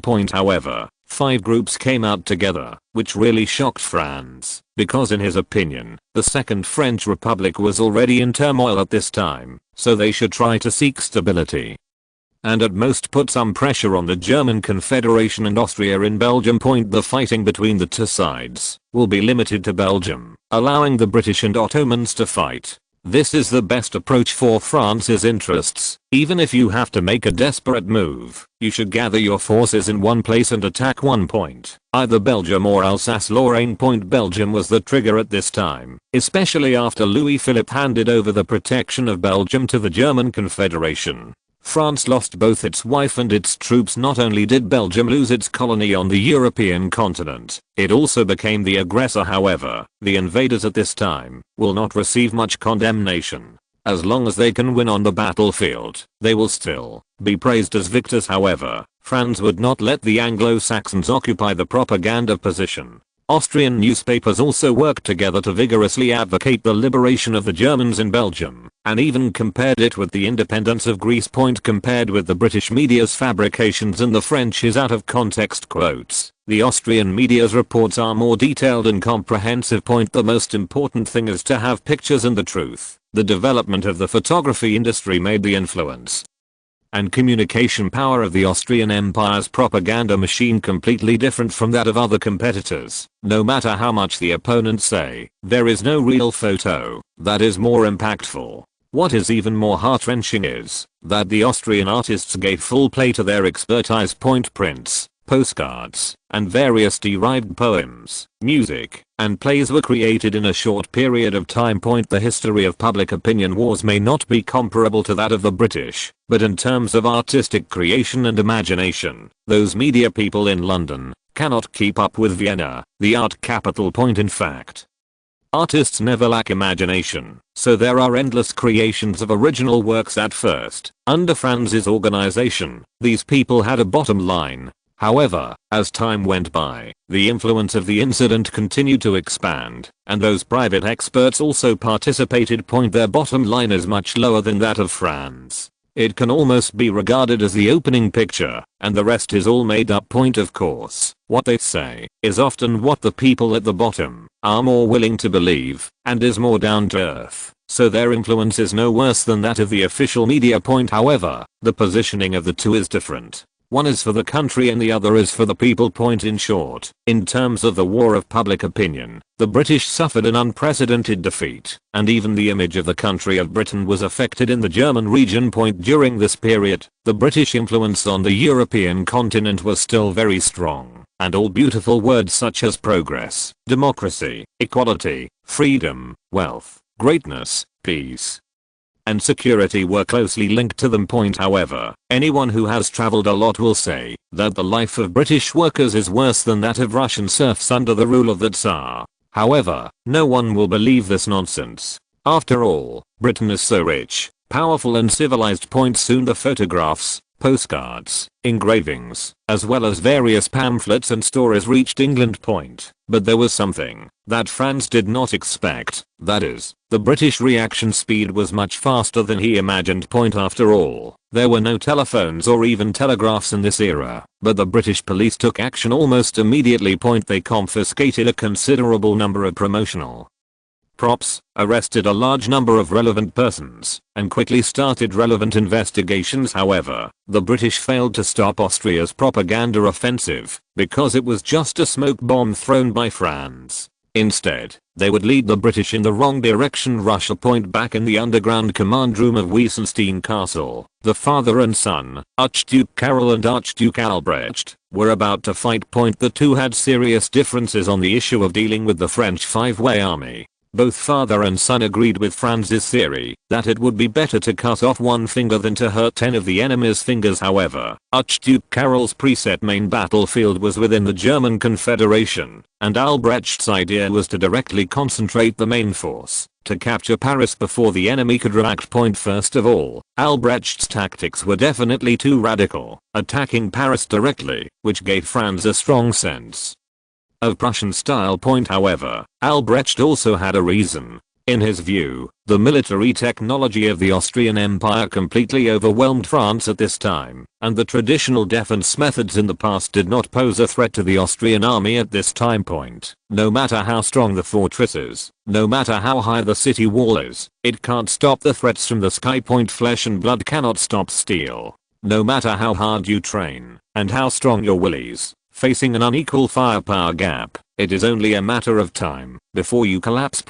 And judging from the experience of previous encounters with the French army, which the National Army said was like a demon, was nothing more than a chicken and a dog in front of the Austrian army. What's more, the Austrian army at that time had not yet come up with the most valuable treasure and the two sides were still in a relatively equal position. However, at this time, the main force of the Austrian Empire had already installed new rifles and new artillery, and various new weapons were emerging in endlessly. Other aspects such as the training, physical fitness, and supplies of the soldiers were not inferior to the French. In terms of morale, Albrecht had never seen an army with such a high fighting spirit. Franz's media, churches, nationalists, militants, and Austrian loyalists jointly propagandized and instigated, coupled with sufficient military pay, and a relatively fair promotion, reward, and punishment mechanism. At this time Austrian soldiers were full of fighting spirit. Especially those soldiers who traveled to many places. They knew very well how hard-earned their lives were. The Austrian Imperial government really did a lot.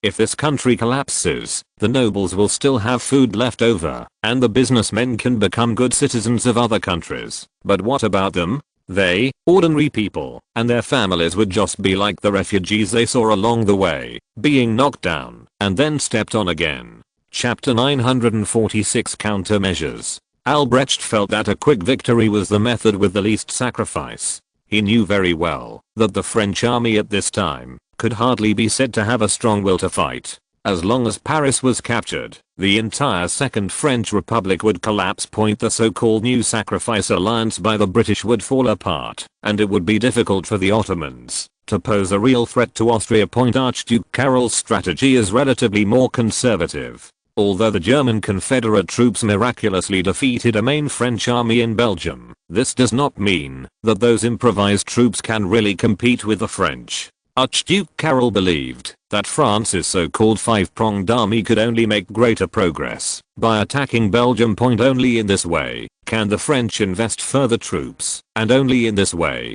can it be worthwhile for Austria to concentrate its forces on a war of annihilation. A war of annihilation that is enough to end the war. Moreover, this does not require infringement of French territory, which can ensure to the greatest extent that the war will not prolong and avoid French retaliation as much as possible. If the war goes on too long, there will be no winners. Austria and France would both suffer losses, which would play into the British's hands. Archduke Karol still knew very well what the British were like. Although there is nothing wrong with the Duke of Wellington's personal character, the quality of British businessmen, British soldiers, and especially British sailors cannot be praised. Coupled with Franz's propaganda and first-hand intelligence information, Archduke Karol had reason to believe that the war at this time was not at all because of the crown and the stinky ditch, but a British conspiracy to disrupt the European continent. From the perspective of future generations, it may be acceptable that this crown in a stinking ditch has extraordinary significance, but from the perspective of people at that time, especially from the perspective of the royal family, it was completely disgusting. Even Frederick William IV, who had a very serious liberal tendency, could not accept it, let alone a traditional nobleman like Archduke Karol. However, Archduke Karol also agreed with Franz's point of view. Austria and the Habsburg family may not accept the crown, but they cannot be forced to give up. Of course, Archduke Karol did not know what the Greater Germany plan was. He only knew that it would affect the reputation of the Austrian Empire and the honor of the Habsburg family. Therefore, fighting a beautiful battle of annihilation and withdrawing France from the war is the best approach at this time. As for the losses of the German Confederation, this was not within the scope of Archduke Karol's consideration, because he didn't think the Germans outside the Austrian Empire had anything to do with Austria. Using the German Confederate army to consume the French troops was a matter of course for Archduke Karol, and it did not put any burden on him. In his view, Archduke John, who was mixed with those German nationalists, was an outlier. No matter how royal members and liberals were mixed together, they would sit on their butts. However, Archduke Karol had never counted on his brother Archduke John in his life. If not for the latter, the former might have ended Napoleon's empire long ago. It turned out that after so many years, Archduke Karol had forgotten the glory and regrets of the past. But at this time, I heard that Archduke John had gone to Frankfurt again and got involved with the Jews and German nationalists in the National Assembly. The veins on Archduke Karol's forehead couldn't help but jump at the thought.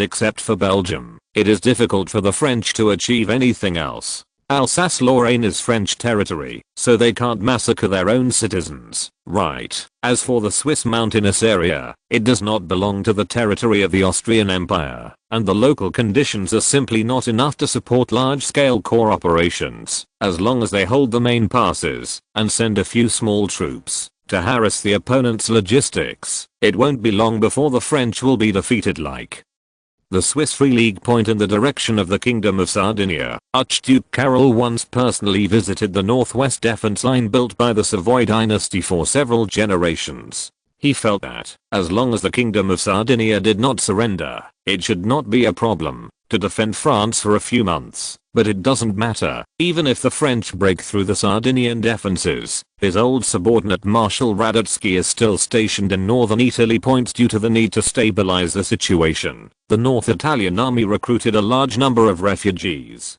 At this time, it was already the largest army in the entire Austrian Empire point with the national strength of the Austrian Empire at this time. Both Archduke Albrecht's strategy and Archduke Carol's strategy were sufficient to support it. It may not be possible to let these temporarily recruited recruits attack citizen seized territory, but it is enough to defend the homeland.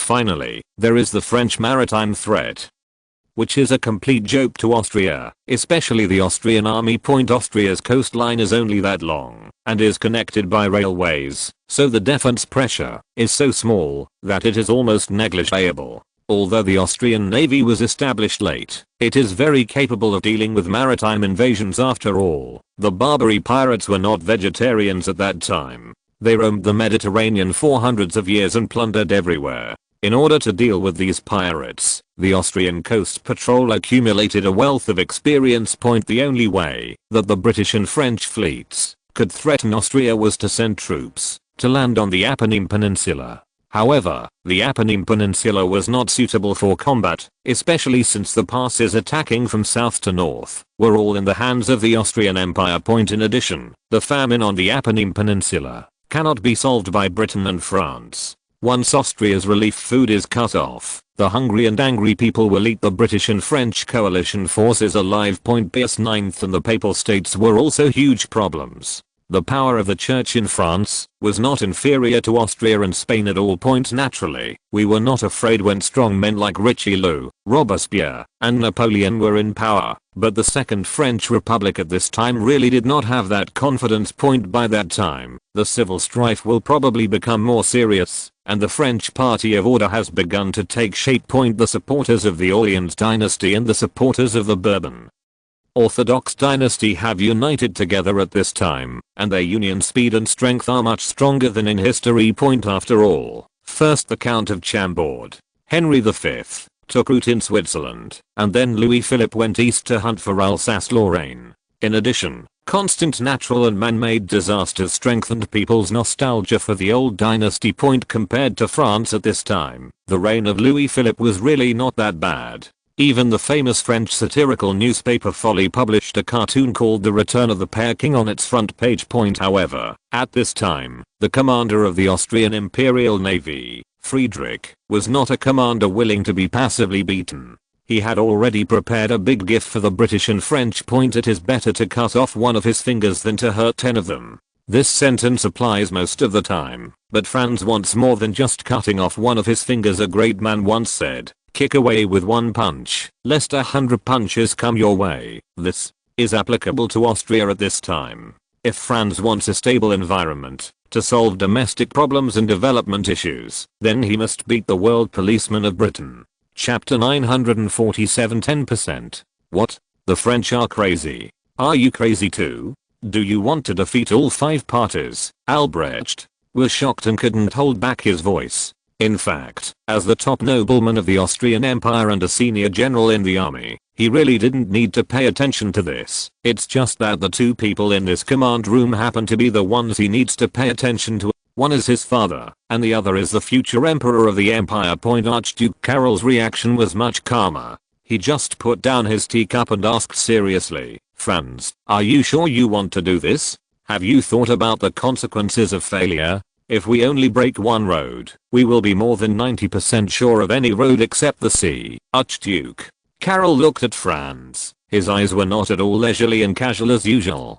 In the end, he only let out a long sigh and then changed the subject. Franz, you have to think carefully. If we all go out together, we will only be 50% sure at most. Ah, you 50% sure? This is already very high for a gambler. But I'm not a gambler. I'm 100% sure that I can win. Franz's tone was firm and did not seem to be hypocritical, but Archduke Karol laughed out loud. Franz, you should be the most courageous and courageous monarch in the Habsburg family after Empress this hour. But you don't need to pretend to be calm. We are willing to take a gamble with you, Grandpa.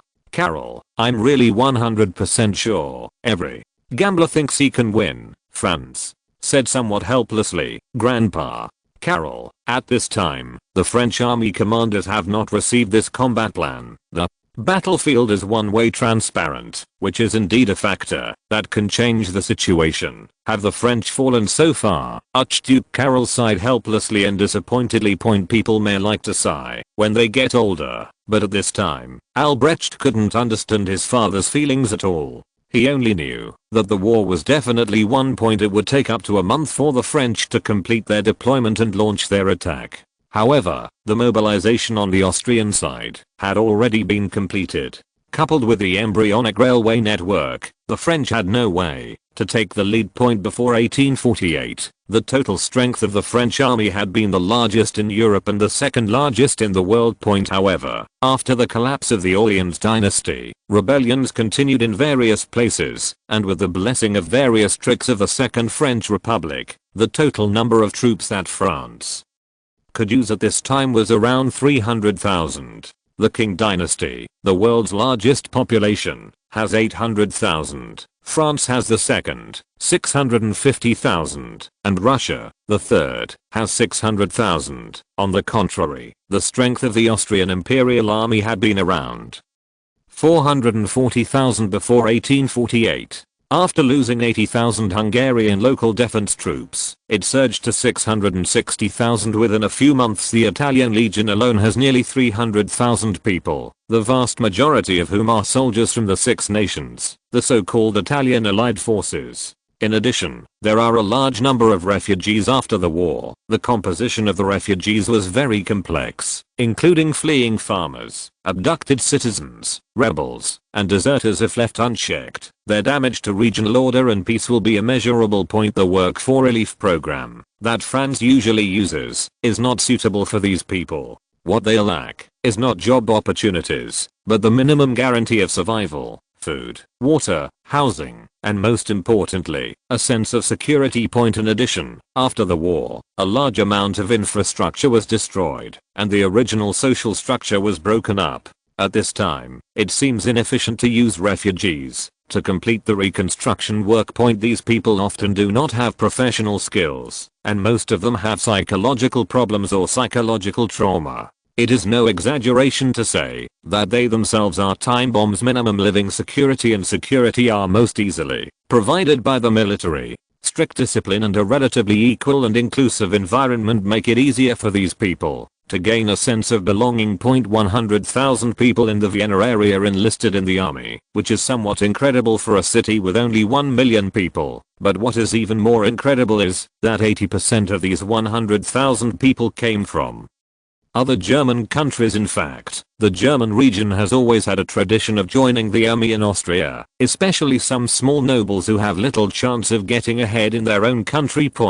Because Austria often suffers defeats, and once it suffers a defeat, the big nobles who were originally sitting on a plain diet have to give up some of their positions and opportunities. This is the opportunity for the small nobles to rise to power. There is no doubt that this group of people also have the highest military literacy and fighting spirit, and many of them are even soldiers from other countries. There are also a large number of people joining the army in Galicia, and the reasons for joining the army are also varied. Some people join the army to protect their country, some people want to support their families, and some people just want to get ahead.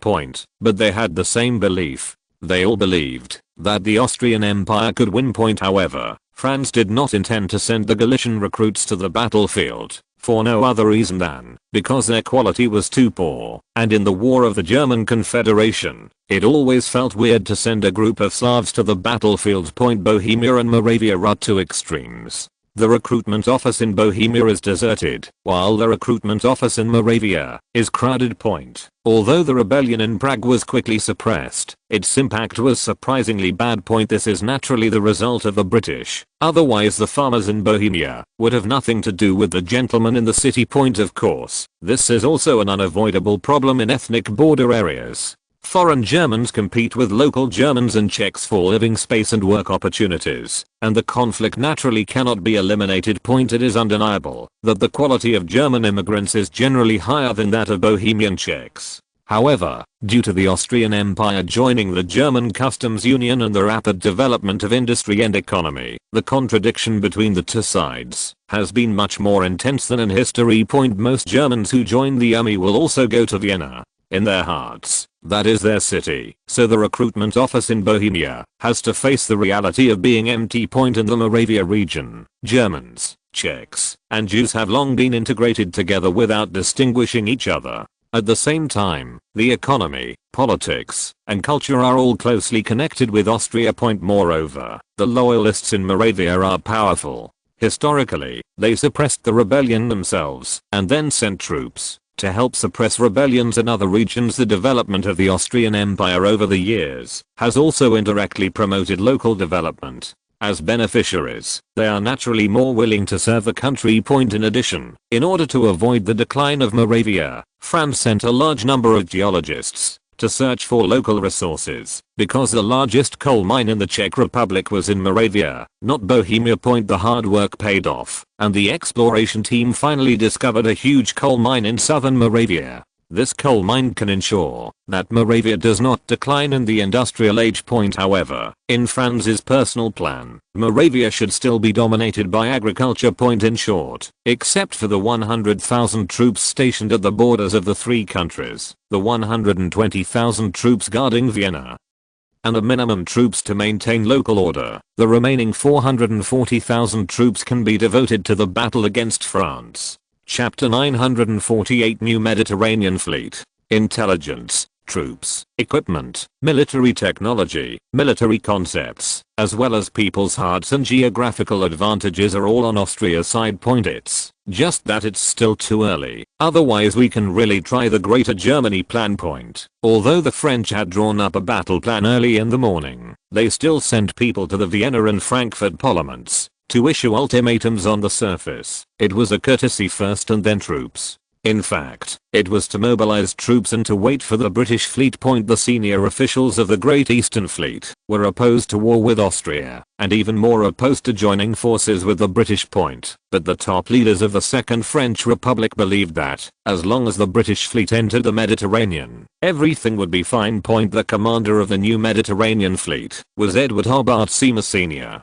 This veteran was known for his shrewdness and sophistication, and like many famous British generals of this period, he had never lost a battle in his life. In fact, it was also difficult for the British government. After all, it was quite difficult to select a suitable candidate from a group of undefeated generals. Edward Hobart Seymour Sr. is not well known, but his grandson Edward Hobart Seymour is very famous as the commander-in-chief of the British Army during the Eight-Power Allied Forces War of Aggression against China. The latter was brutally beaten by the Boxers in the East, but he still continued to be honored in the UK, thanks to his good uncle, Sir Michael Seymour, former commander of the British Eastern Fleet, and a good cousin. The British Navy senior officials, the newly formed Mediterranean Fleet was extremely large, consisting of a total of 38 battleships, 8 of which were the latest battleships equipped with paddle steam power, including the various supporting auxiliary ships. The total tonnage is nearly twice that of the French Grand Eastern Fleet, and the total number of officers and soldiers is as high as 40,000. It is the most powerful fleet ever sent by the British. John Russell had high hopes for it, but the purpose of this fleet was not just to block the Adriatic Sea. John Russell also wanted to use this to completely dismantle Austria's sea lanes and overseas trade, and seize the overseas colonies of the Austrian Empire, so as to alleviate Britain's economic crisis and his own crisis of confidence. At the same time, this fleet will return to Greece to let Otto I lease Crete to Britain again. He will get back everything Britain has lost. But Franz didn't care. After all, his plan also needed time to deploy. The British new Mediterranean fleet was very large, but it was just a piece of meat on the chopping board.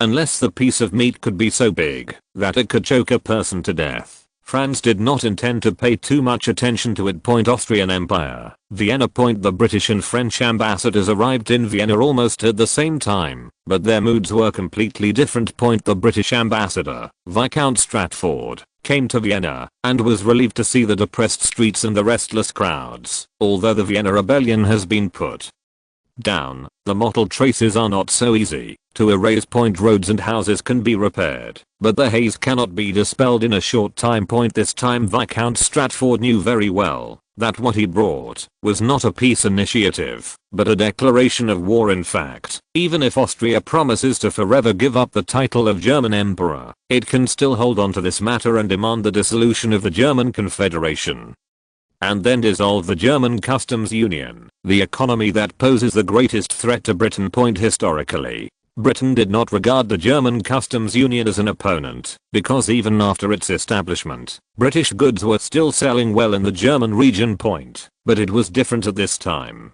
Due to the addition of the Austrian Empire, the size of this alliance had become too large, and Franz's economic reforms were actually to seize the original share of the British. And this contradiction will become more and more acute with the rise of the Austrian Empire, so the British can always find reasons. Viscount Stratford was naturally not that high. The reason why he felt happy was because his great revenge was avenged. Although he didn't know whether it was true or not, he was very happy. This time the ambassador of the Second French Republic was Meritin. As the leader of the national news and minister of foreign affairs, he should be the head of the French government at this time.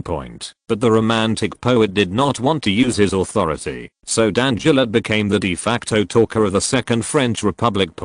In order to completely eliminate the influence of the former, the latter naturally transferred him away from Paris, and the unfortunate task of going to Vienna naturally fell on Mládin. The reason why it is said to be an unlucky job is because no matter what kind of genius diplomat he is, it is impossible to change anything, let alone gain anything. Meritin didn't care much about this, but the actions of the Second French Republic at this time had gone against his original intentions. The declaration to Europe has become a joke, and peaceful diplomacy has become part of the conspiracy. Even Meritin himself is said to be a conspirator at the same time as a romantic poet. The bleak scene in Vienna at this time triggered his emotions even more. In search of more inspiration, Mládin decided to walk around Vienna first. However, while wandering around, he discovered something that Viscount Stratford could not see. The desolate streets and the fiery recruitment office are in sharp contrast. There is no doubt that this war is not as simple as the British said. The Austrians are ready to fill the entire battlefield with blood. Is France really ready? Chapter 949. Two Fools. Meritin did not want war, let alone see the scene of rivers of blood, but he had to start the war with his own hands. In addition, he still felt a little guilty, ashamed of himself, his friends, and France. However, his official career was not smooth, but his poetic career was smooth. The country was unlucky, but the poet was lucky. During this period, Mládin created a series of romantic elegy. In fact, he quite liked the city of Vienna. The artistic and cultural atmosphere here was stronger and purer than that of Paris at that time. Mládin couldn't bear to let the war engulf this place, but he couldn't betray his motherland. He only hoped that the Emperor of the Austrian Empire would not insist on his own way. Hofburg Palace, Hall of Mirrors. Ferdinand I was dangling his two short legs on the throne. He didn't like the guests in front of him very much. However, as Emperor Ferdinand I had to personally receive two foreign ambassadors. Viscount Stratford and Mládin finally met the rumored mentally retarded emperor before arriving. Viscount Stratford had already decided that he would tease and humiliate Austria's retarded emperor like those famous envoys in history. However, when he actually entered the Hall of Mirrors and looked at the high-ranking person, his heart beat faster and his throat became tight unconsciously. No matter how funny Ferdinand I looked, Viscount Stratford couldn't laugh or even dare to look at him. He just wanted to complete his mission quickly and leave. In fact, Viscount Stratford is not a person who has never seen the world. He is a monarch of various German states, a sultan of the Ottoman Empire, and a barbaric chief of an African tribe. Those people may be shrewd, cunning, powerful, or cruel, but Viscount Stratford has always been able to deal with them calmly, just treating them as a group of clowns. However, at this time he felt pressure and the fear of death. Grand Justice Franz Carroll stood next to Ferdinand I with a shotgun in his hand. Looking for the target. Viscount Stratford wanted to yell and tell the other party not to let fools play with guns, but he didn't have the courage, for fear that he would attract a bullet to himself. Viscount Stratford could only choose to lower his head and read loudly, hoping to end this unpleasant journey as soon as possible. It's just that people will inevitably make mistakes when they are nervous, and once they start making mistakes, they will continue to make mistakes. My stupid brother, why did the British send a stammer as their ambassador? My poor brother, you can be an emperor, why can't you be an ambassador if you stutter? It seems to make sense, but his German is so poor, I might as well read it myself. This is easy to handle. Viscount Stratford, who was lowering his head and reciting fiercely, suddenly felt that his vision went dark, and a figure happened to shine down from the royal steps. He looked up just in time to see a man with thinning hair standing in front of him holding a gun, and he was immediately frightened and took 2 steps back. Viscount Stratford immediately realized his gaffe, and he coughed twice to cover up his embarrassment. "Give me, Franz," Carroll said in his own extremely broken English. Viscount Stratford was a little confused. Seeing that the other party did not understand what he meant, Franz Carroll had to use his not very bright brain to reorganize the language. "Throw me the paper in your hand. Throw." Viscount Stratford looked around and saw Austrian royal guards everywhere. He wasn't sure if he would be able to leave Vienna alive after doing such a disrespectful act of throwing. After all, under British propaganda, Austria is an extremely barbaric country, and like Russia, it still uses eunuchs. Although it was a rumor, even if it was a lie 100 times, it would make people full of doubts. So Viscount Stratford was frightened by his own imagination at this time. On the other hand, Archduke Franz Carroll did not notice the abnormality of Viscount Stratford. "Throw it. Come here, Maladin." On the side, did not have much prejudice against the somewhat eccentric Grand Duke in front of him. Although Austria was also home to a group of monsters under the propaganda of the French government, he personally believed that seeing is believing. "The Grand Duke seems to have no ill intentions," Maladin said with a smile, hoping that his smile would comfort his frightened companions. However, the reality is that Viscount Stratford has something evil in his mind, and he cannot believe the kindness of the French. He subconsciously thinks that this man has a smile and has evil intentions. "I won't be fooled," Viscount Stratford thought, but the other party in front of him directly asked for credentials, and he had to give it, but throwing it over was not an option. At this time, Viscount Stratford suddenly had an idea and thought of a way that could make both parties decent. He stood on tiptoes and raised the document above his head with both hands. Archduke Franz Carroll also squatted down and took the document. But at this moment, there was only a bang sound, and Viscount Stratford felt a bolt of lightning flash across his eyes. He was stunned for a while and turned around to find that a photographer was taking a picture of him. The flash of lightning just now was actually the strong light emitted by the burning aluminum and magnesium powder in the fire flash held by the photographer's assistant. Aluminum magnesium mixture can also be used as illumination bombs and flash bombs, but due to technical limitations, it can only be equipped with some special forces. At this time in history, magnesium had not been used on a large scale, and there was no method to produce magnesium in large quantities. Therefore, although the price was not high, it was expensive, but not marketable. Franz is very clear about the future direction. Steel, aluminum, and magnesium are called the 3 major metals, and their status in later generations is evident. As for the method of producing magnesium, it is actually very simple. It is the electrolysis method, which is similar to the method of large-scale production of aluminum. So after Siemens' new generator is completed, the problems of aluminum and magnesium are completely solved. But even without a generator, Austrian scientists worked backwards to derive the thermal reduction method. It's just that the technology is not yet mature, but it is sufficient for military and photographic purposes historically. This fire flash was only invented in 1887, so it was impossible for Viscount Stratford to have seen such a thing. He just subconsciously associated the white light with the sound of the explosion. Viscount Stratford suddenly felt a pain in his chest, his head sank, the world almost turned upside down, and he shouted loudly, "I got shot." Ah, Viscount Stratford was seen swinging in place like a drunkard, and then, like a slow motion replay, he spun around in place and then fell backwards like a puppet that had lost its soul.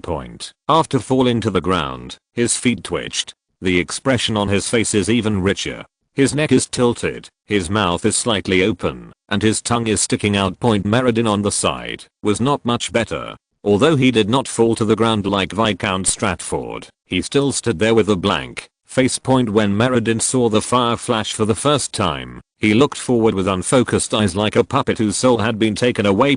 Looking at the exaggerated performance in front of them, the guards and royal photographers in the Austrian palace were a little confused. After all, cameras are not a particularly rare thing in Vienna. At this time, the two brothers above the royal rank laughed. Hehe, two fools. Chapter 950 The Victory of Communication Studies. After emergency treatment by the Austrian court doctor, Viscount Stratford was not seriously ill. Although Mladen did not need to receive treatment, he lost his temper by dropping his credentials on the ground in a daze. In the end, the two ambassadors had no choice but to leave Vienna in embarrassment. But what they didn't know was that what happened here would soon spread throughout Europe. There was chaos in the Hall of Mirrors before, but the photographers and reporters did not. They captured many key moments. A carefully retouched photo quickly made the front pages of important newspapers in various countries, along with the so-called peace initiative advocated by Britain and France. The credentials that the British and French governments thought were impeccable soon became vulnerable under the public's interpretation.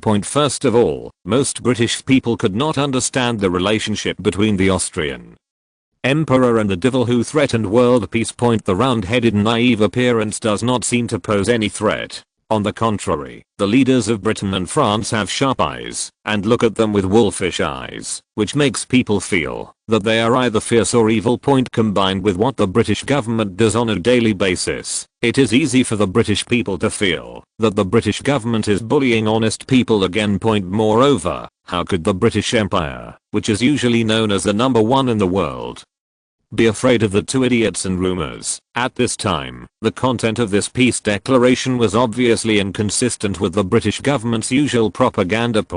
If it is really a corrupt and incompetent country ruled by fools, then why would the majestic British Empire need to join forces with France, a feud, or even join forces with the pagans? Referring to the Ottoman Empire, France is obviously a feud with Britain. Are the cruel and cunning French really worthy of alliance? And what is the image of Britain siding with France? An accomplice of evil. As for the so-called continental balance of power policy, since France and Russia are so powerful, wouldn't it be good to create an equally powerful country to check and balance them? After all, we all know that triangles are the most stable structures. What Viscount Stratford did as the British ambassador was even more disgraceful, as embarrassing as a fool who had never seen the world. Although the British people at this time had not seen fire flashes, they had seen cameras.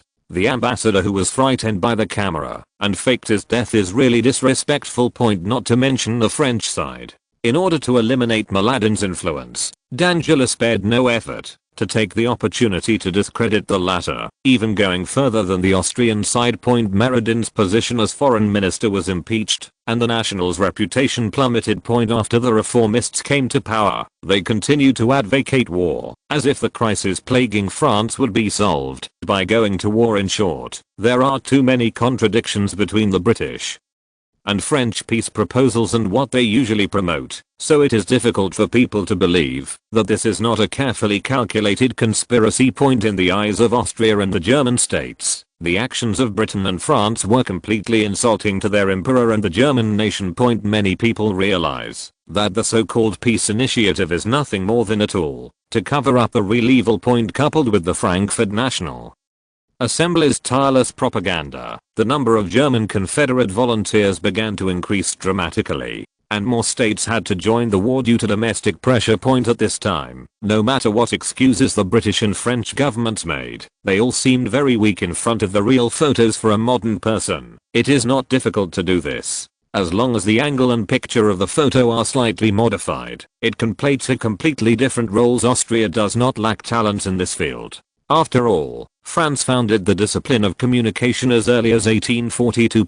Communication students in Austria have no worries about finding a job. After all, newspapers, military, government, churches, and some private institutions all need a large number of communication talents. Professional institutions and professional people do professional things. On the other hand, the propaganda machines of Britain and France are still following the old routines of sending people to spread rumors and fabricate facts out of thin air. Naturally, they failed again in this confrontation. It's just that in this era, although the people have their voices, they are not enough to influence national policies. If it had been the latter, I'm afraid the French would have taken to the streets to march. Of course, this is not the effect the British want. In fact, it should not only be Britain and France, but also the Ottoman Empire, Serbia, and Hungary.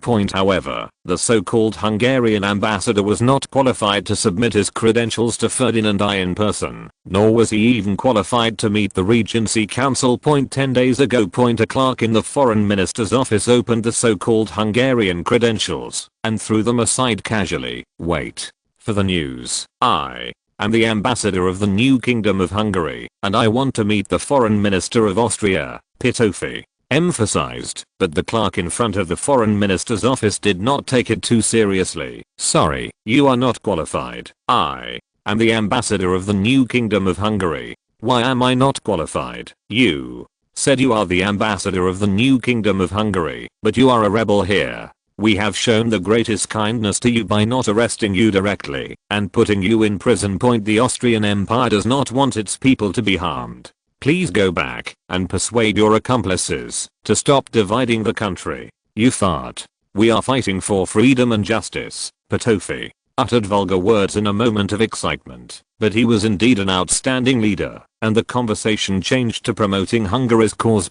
However, there was no chance for Pitofi to perform in Vienna. The guard on the side interrupted him with a baton. Pitofi did not give up after that. He once pretended to be a follower of Viscount Stratford. However, it was not difficult for the palace guards to detect the intruders, not to mention that Viscount Stratford and Mladen were not qualified to enter the Hofburg Palace with their entourage.